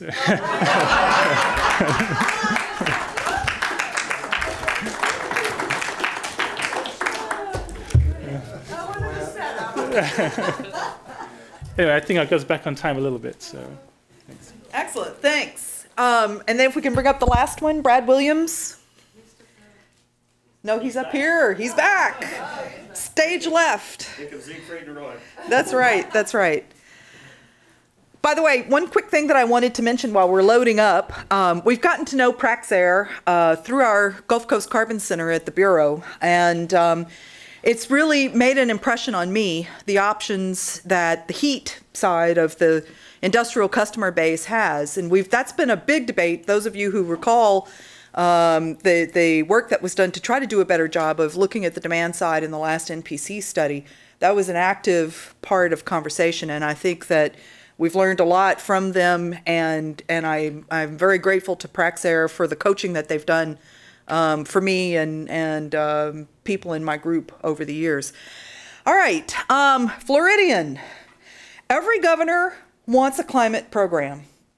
Every governor who wants to run for president wants a climate program. And none of them are doing the reality checks on how to get there. And that, I think, is where we're going to head. That kind of gets us started. That gets us started. Yeah, I think as much as anything, Michelle and I have known each other a long time, and I've been fortunate in my career, spent time in the Pacific, in Europe, in fun places like Uzbekistan. So I really like working in Florida. So this is good. But, everybody likes Florida, and a lot going on, to say the least. But there's going to be a lot more people liking Florida in the near term. There's 1,000 people a day moving to Florida. And even with an economic downturn, that's not going to change, because it's such a popular retirement destination. So you've got a huge population that is absolutely reliant on electricity. This is the Florida that we have to deal with in the energy industry. I don't get to see the beach very often. I spend a lot of time in conference rooms and all. But we've got to keep the lights on in a market that's going berserk. And we all have been talking here today about the United States and the world, but Florida is somewhat unique even within the U.S., where you've got tremendous load growth going forward. What I'd like to do is talk a little bit about the landscape, and Michelle set the stage with what's going on politically in Florida. And there are a lot of issues where they are promoting reducing emissions. They have literally said no new coal in the state of Florida. And you look at the coal projections, no new coal. They had 5,000 megawatts of coal projects on the books that were ready to start construction, that literally went to the Public Service Commission for approval, and they said no. No to coal. IGCC, no. Clean coal, no. You can't sequester coal in, CO2 in Florida because of the geological limitations. So there's a lot of issues, to say the least. When I've worked in Florida a lot, and one of the things that I saw a couple of years ago was the load growth in power generation demand in Florida. You start looking at 30% load growth, that's a pretty dramatic number. And you notice on the left, natural gas 32%, that's way above the US average. But you look at the number on the right, well, if I told you that gas demand in Florida is going up by 76% in the next 10 years, you ask, where's the gas going to come from? And the note in the bottom, these numbers are from the Public Service Commission in Florida, and this is before 5,000 megawatts of coal. So you're going to add 5,000 megawatts of gas, or maybe solar. Well, okay, 1 megawatt of solar.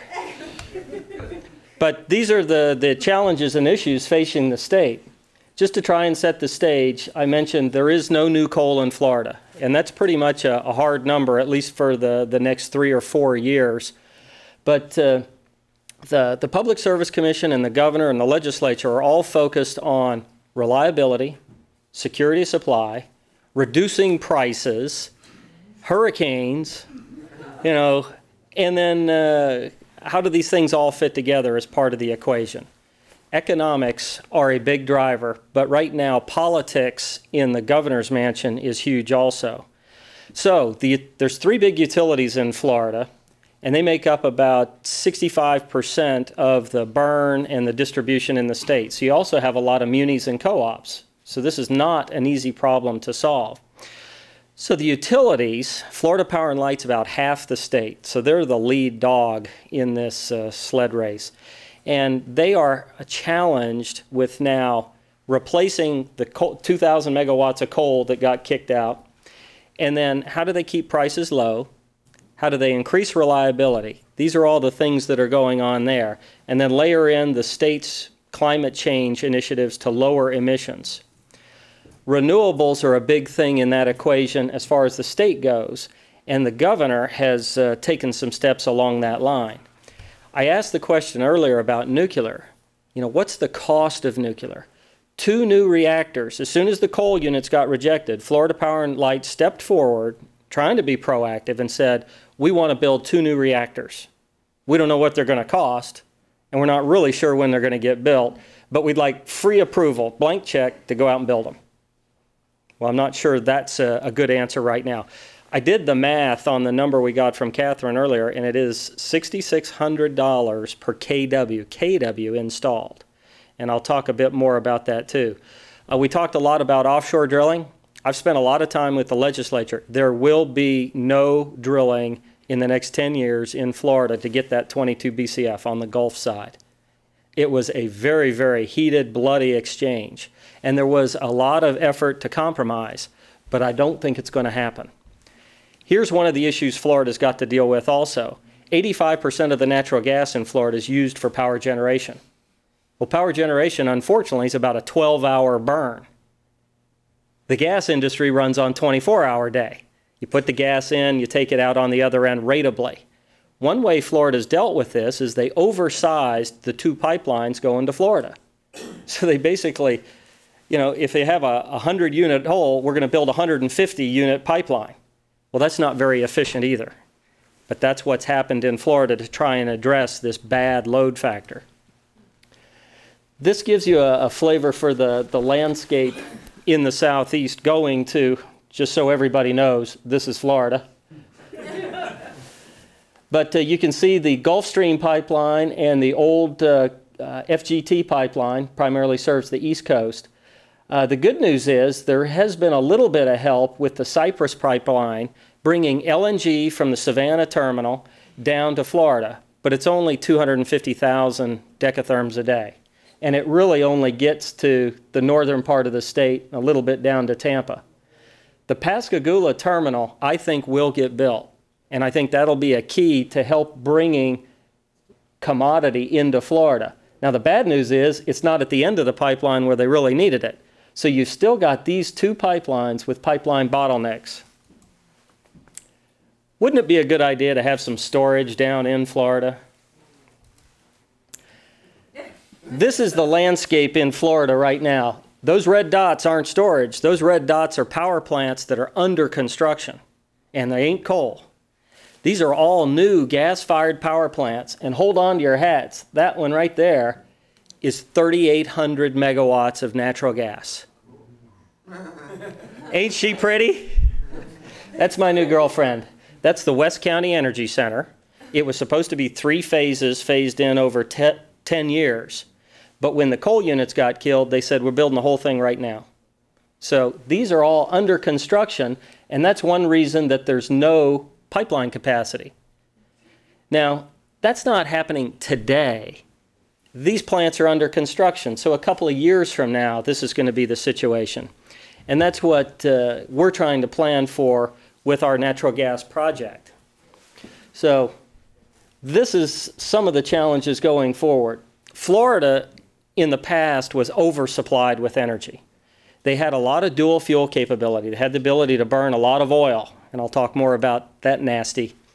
But we did a study with PACE, and what they came up with was the way the load is growing, and this is before we took 5,000 megawatts of coal out, you're going to start to see the same type of price spikes and price movements that you see in a balanced market like New York.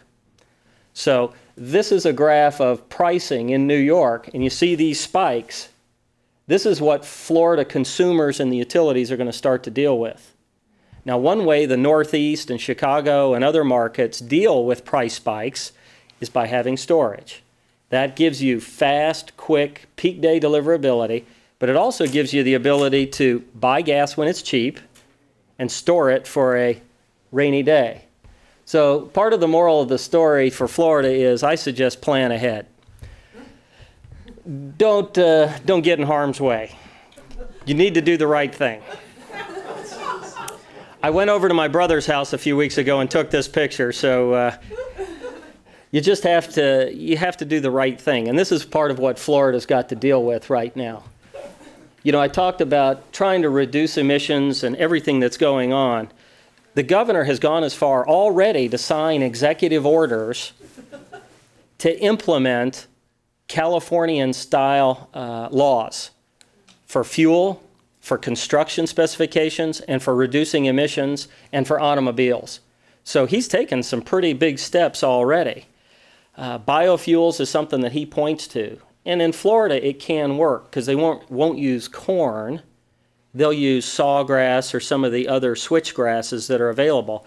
And that technology really can work if you've got oil above $50 a barrel to help generate motor fuels. But an issue you've got in Florida with biofuels is people in Florida don't want you to build anything. They don't want new power plants. They don't want a biofuel refinery. They don't want trucks trucking biofuels up and down the highway. And they sure don't want wind turbines on the beach. If you read the press releases, and I'll talk a little bit more, they are trying to build some wind farms, and there is a massive public outcry about no wind turbines on the beaches. So Florida back in the 60s, the 50s and 60s, their power business grew up around fuel oil. They didn't have natural gas. They were out on this little peninsula, so they built fuel oil, 2% sulfur fuel oil. But the wind blew it all away. The Bahamians didn't like that much, but that's another issue. Florida burns 34% of all the fuel oil burned in the United States for power generation. The clean old sunshine state of Florida. It is amazing. And I will tell you the number of people that I talk to in Tallahassee who have no idea that they burn a gallon of fuel oil for power generation in Florida. But this has been one of the things that's really helped Florida because they were able to dual fuel switch power plants. They could use gas when it was cheap, switch to oil on peak days or when price spikes happened. But the markets run away from them. They're now burning fuel oil not just on peak days, but all the time. So this burn is not going to go down, as the governor and the legislature want, it's going to go up.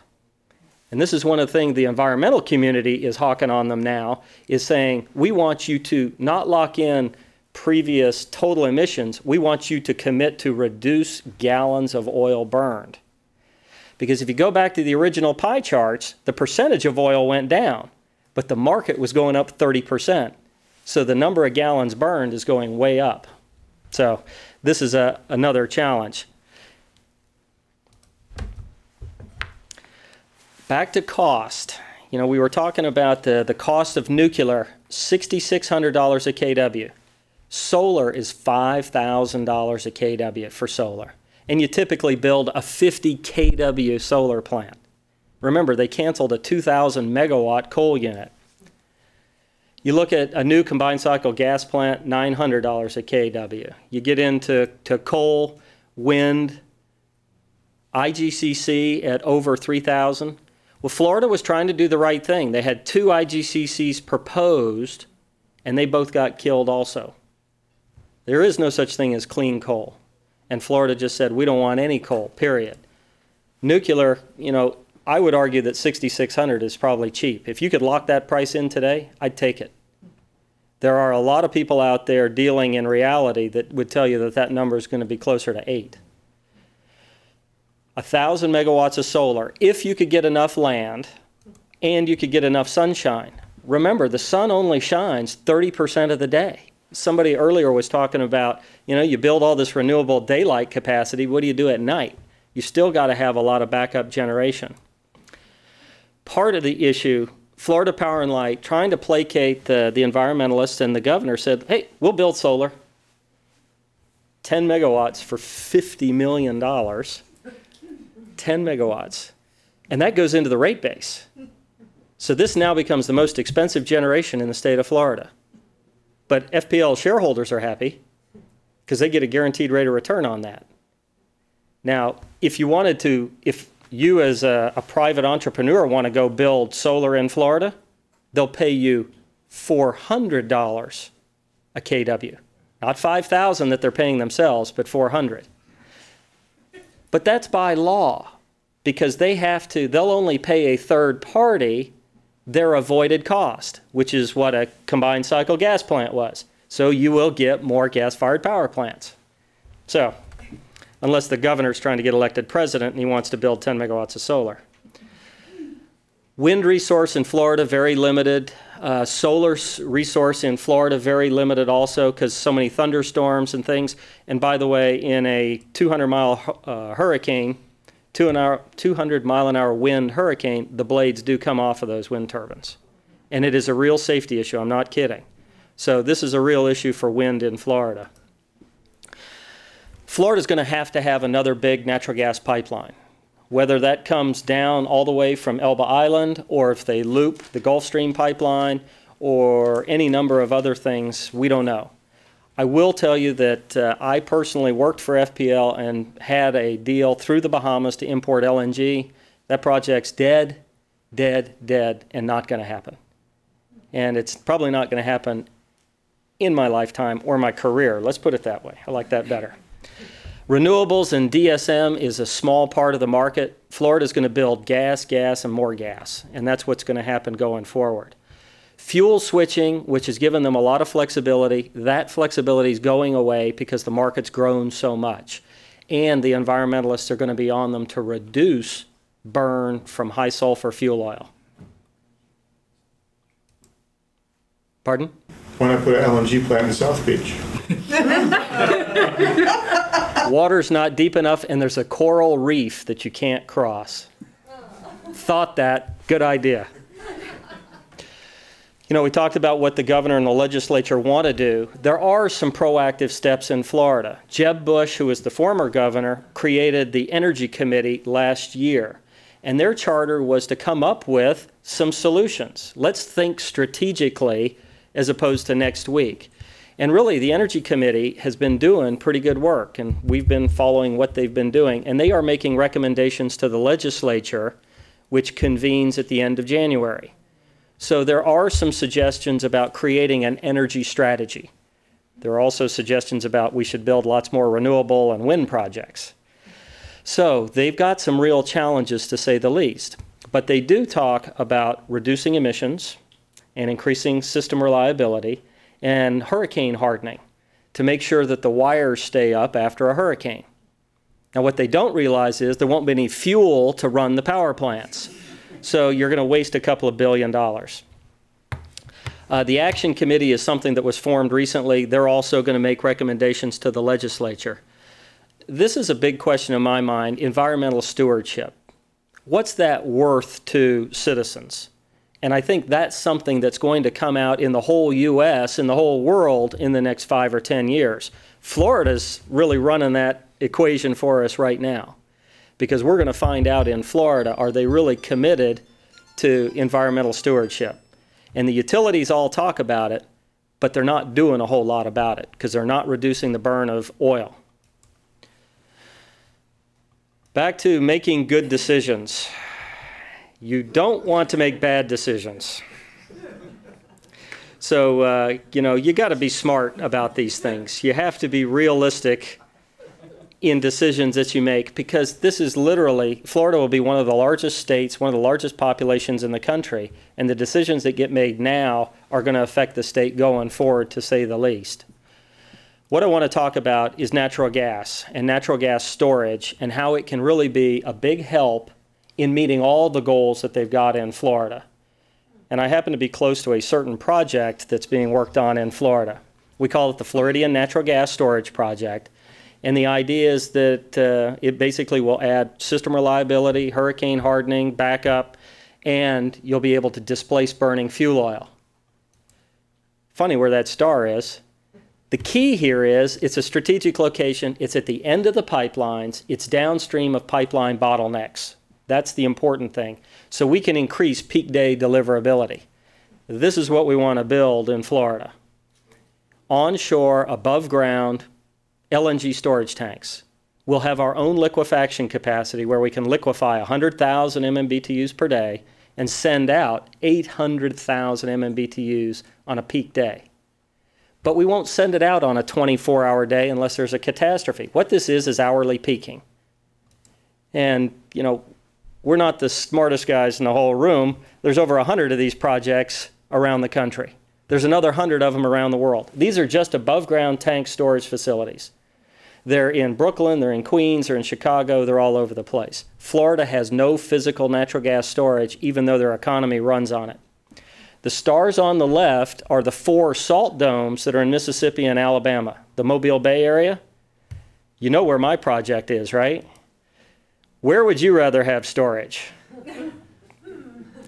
The issue here is not that the system gets hurt in Florida. The system is that when a hurricane goes into the Gulf, all the production gets shut off and prices spike. The pipelines are going to be full 3 years from now, and the state's going to need a strategic reserve in Florida to help them manage price risk, let alone security of supply. These are some of the benefits of having in-state storage. We talked about the environmental benefits. The cost savings will be hundreds of millions of dollars. This is an investment in infrastructure. And somebody told me, oh, gee, Brad, you know, a salt dome's cheaper. And I go, yes, it is. Absolutely right. But it's in Mississippi. By having a salt dome in Florida, you're capturing all of that pipeline basis, and you've got big peak day deliverability. For the financial people in the room, think of it as selling a covered call in the market area. What's that worth? Well, Conoco and Chevron and all those guys will tell you that they can't offer that. It is worth huge amount of money on a day when the market needs physical gas, and that's the key. It's also economic development in the state, and it does help with hurricane hardening. I mean, this is really a good thing, and really we need more than just these 2 tanks. I just want to point out there's lots of pipeline capacity into Florida because they oversized the pipes. So you can see how much surplus capacity is there. If you go out 2011, you can still see that there's over 200 BCF of stranded capacity. So it's easy to fill the tanks, and that'll help meet that peak day requirement. So I've probably wore out my welcome here. I would tell you that Florida is really at high risk right now. And there are solutions. And this is proven technology that is economic and will definitely benefit the citizens of Florida. So although they didn't need storage before, now the time is right to start bringing these tools to the Florida toolbox so they can manage their price risk and security supply and everything else. So hope I didn't wear out my welcome.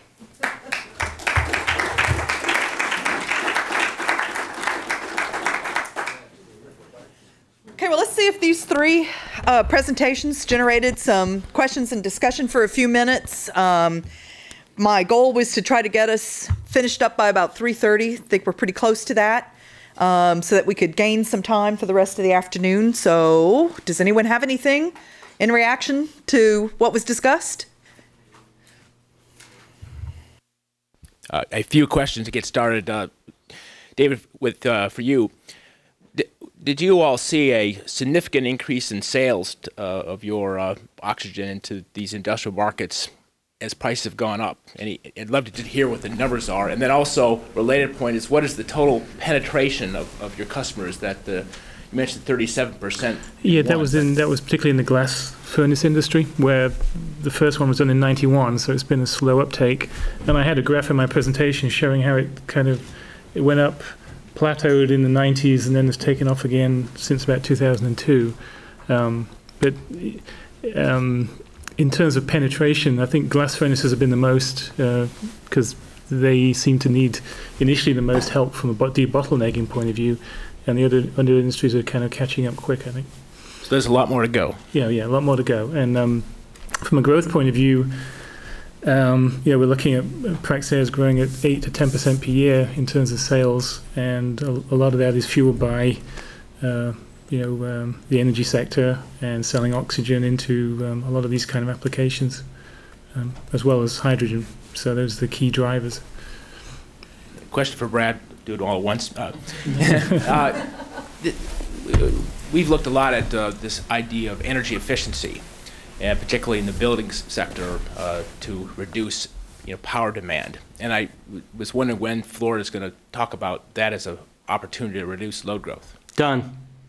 That was Executive Order number 2.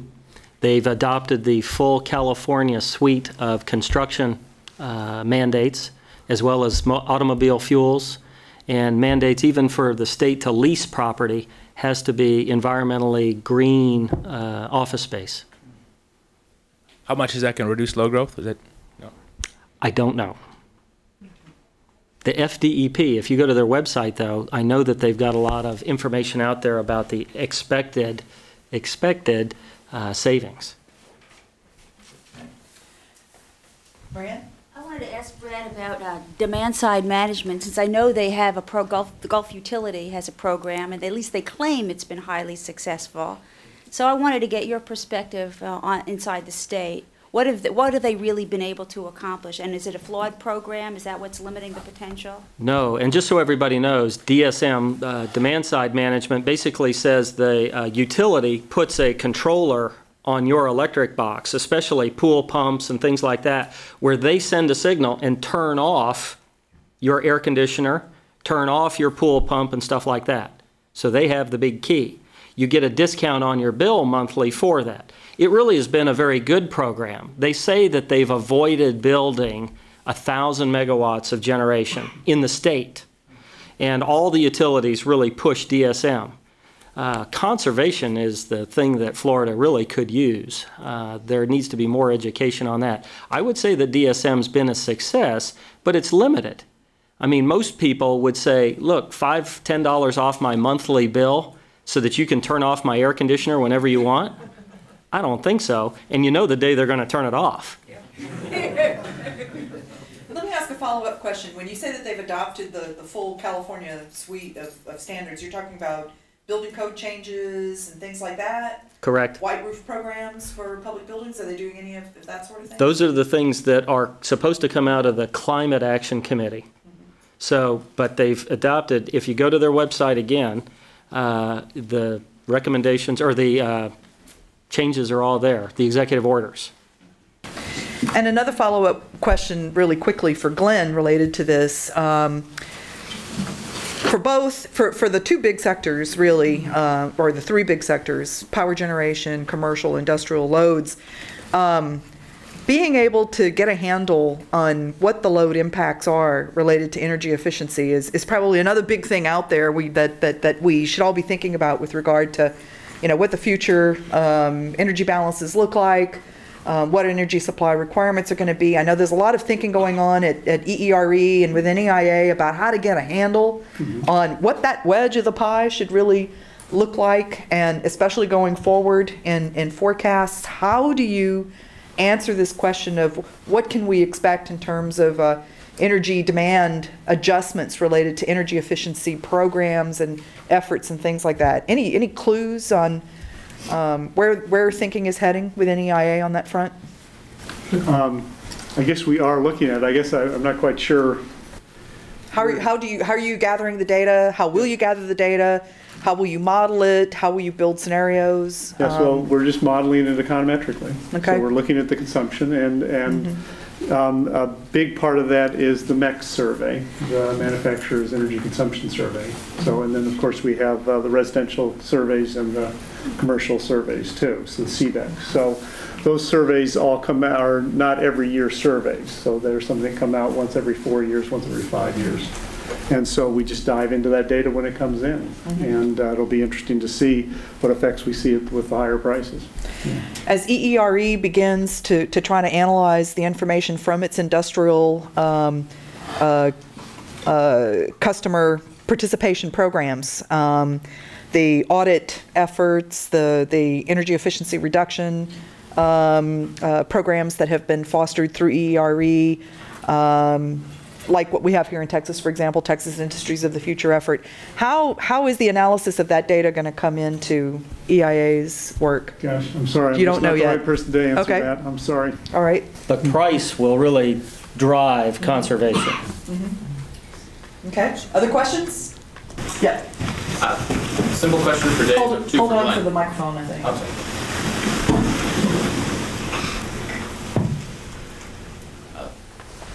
Oxygen. The plants that generate oxygen, what fuel do they use? Are they coal-based? And then the two questions for Glenn.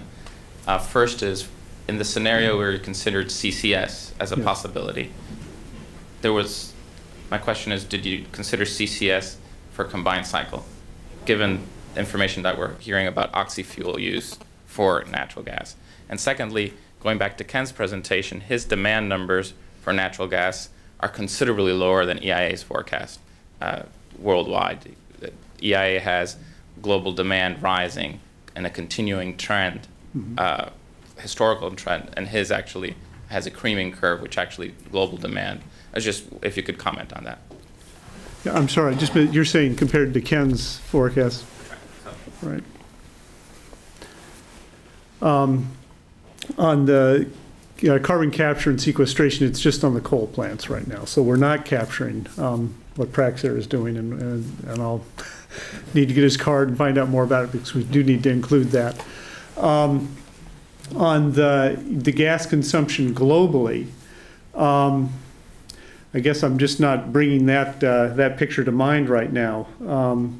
Because we do have that, it's losing share, but it does continue to grow, and it's primarily globally driven by what's going on in Asia and developing world. Yeah, and I don't know what would cause it to sort of limit out in your model. Oh, well, for one, like just one example, Chinese economic growth of 6.5% through 2030. We don't have that. It has a lot to do with the fact that as you approach higher levels of development, the growth rates tend to A, stabilize, and B, be lower. So you're still seeing big increases in GDP, it's just on a bigger base. So the percentage growth rates decline. And that 6.5% in ours is not 6.5 every year. It's more, starts at 8 and goes down to 4. But it's, but still, it sounds like the economic growth assumptions are the big difference. Yeah. You're talking about the power used in air separation. Primarily it's all compression. So using a lot of power, and for the most part that comes off the pole.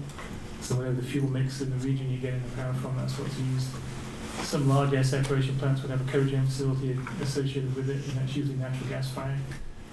So when we're looking at CO2 numbers, we try to net out the CO2 used in the production of the oxygen. In the case of natural gas reduction, we weren't netting out any natural gas that had been used in the process of generating the power to generate the oxygen. But it's obviously small. All right, one final question, anyone, before we close? An observation, I guess, to finish the session off that I think is interesting. When we were in the midst of the NBC gas supply study in 2003, At that time, those 3 years, 2001, 2003, we saw the sensitivities in the industrial demand sector with regard to natural gas pricing and the first initial indications of what the adjustments could really be like. And one of the interesting questions that came up was whether it made sense to use natural gas for power generation, given its value for higher value added industrial applications. I think the encouraging thing is to think about the heat versus process components of industrial applications and what you can do to manage your energy consumption at your facilities, which is very encouraging. And I think that from the Florida case study and thinking about our outlooks and how we put those outlooks together, I think it's hard to have a discussion where over the next 20 or 30 years, if we're going to try to manage some of the things that people want to try to manage on the environmental front, it's really hard to do that without natural gas. And so I think we've had some really interesting reality checks and examples of what can be done and then what the implications are for our forward thinking. And I guess the last point that I would make is that for all of the countries where in our group we spend a lot of time, mainly in the developing world, natural gas is really considered to be an engine of growth at home as well. And I think for all of us, we're going to have the same consideration going forward, which is what is our consumption going to be like relative to all of those places that are the resource holders who want to use that resource to improve the quality of life and standards of living at home. And that's probably going to be the more interesting and perhaps delicate part of the global LNG business, international energy trade, internationalization of energy trade, LNG trade as we go forward, to see how we deal with these patterns of growth and what it means for all of us on the receiving end. So thank you all for joining us this afternoon and sharing your ideas and experiences. And I think we have a break. Yeah, is that right? Do 10 minutes? 10 minutes, which, well, you know how that goes. Yeah, exactly. That's what I said, 10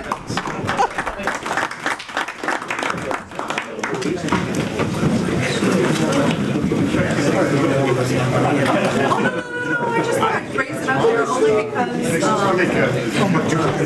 I'm sorry to be interrupted. I haven't seen you in a long time. I used to work at Reliance or everyone at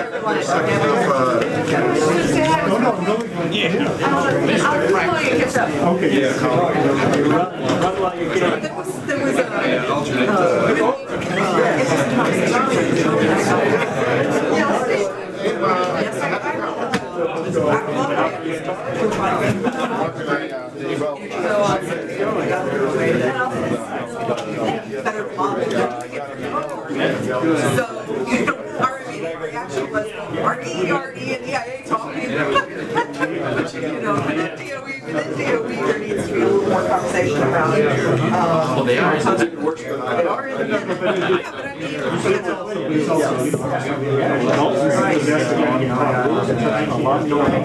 the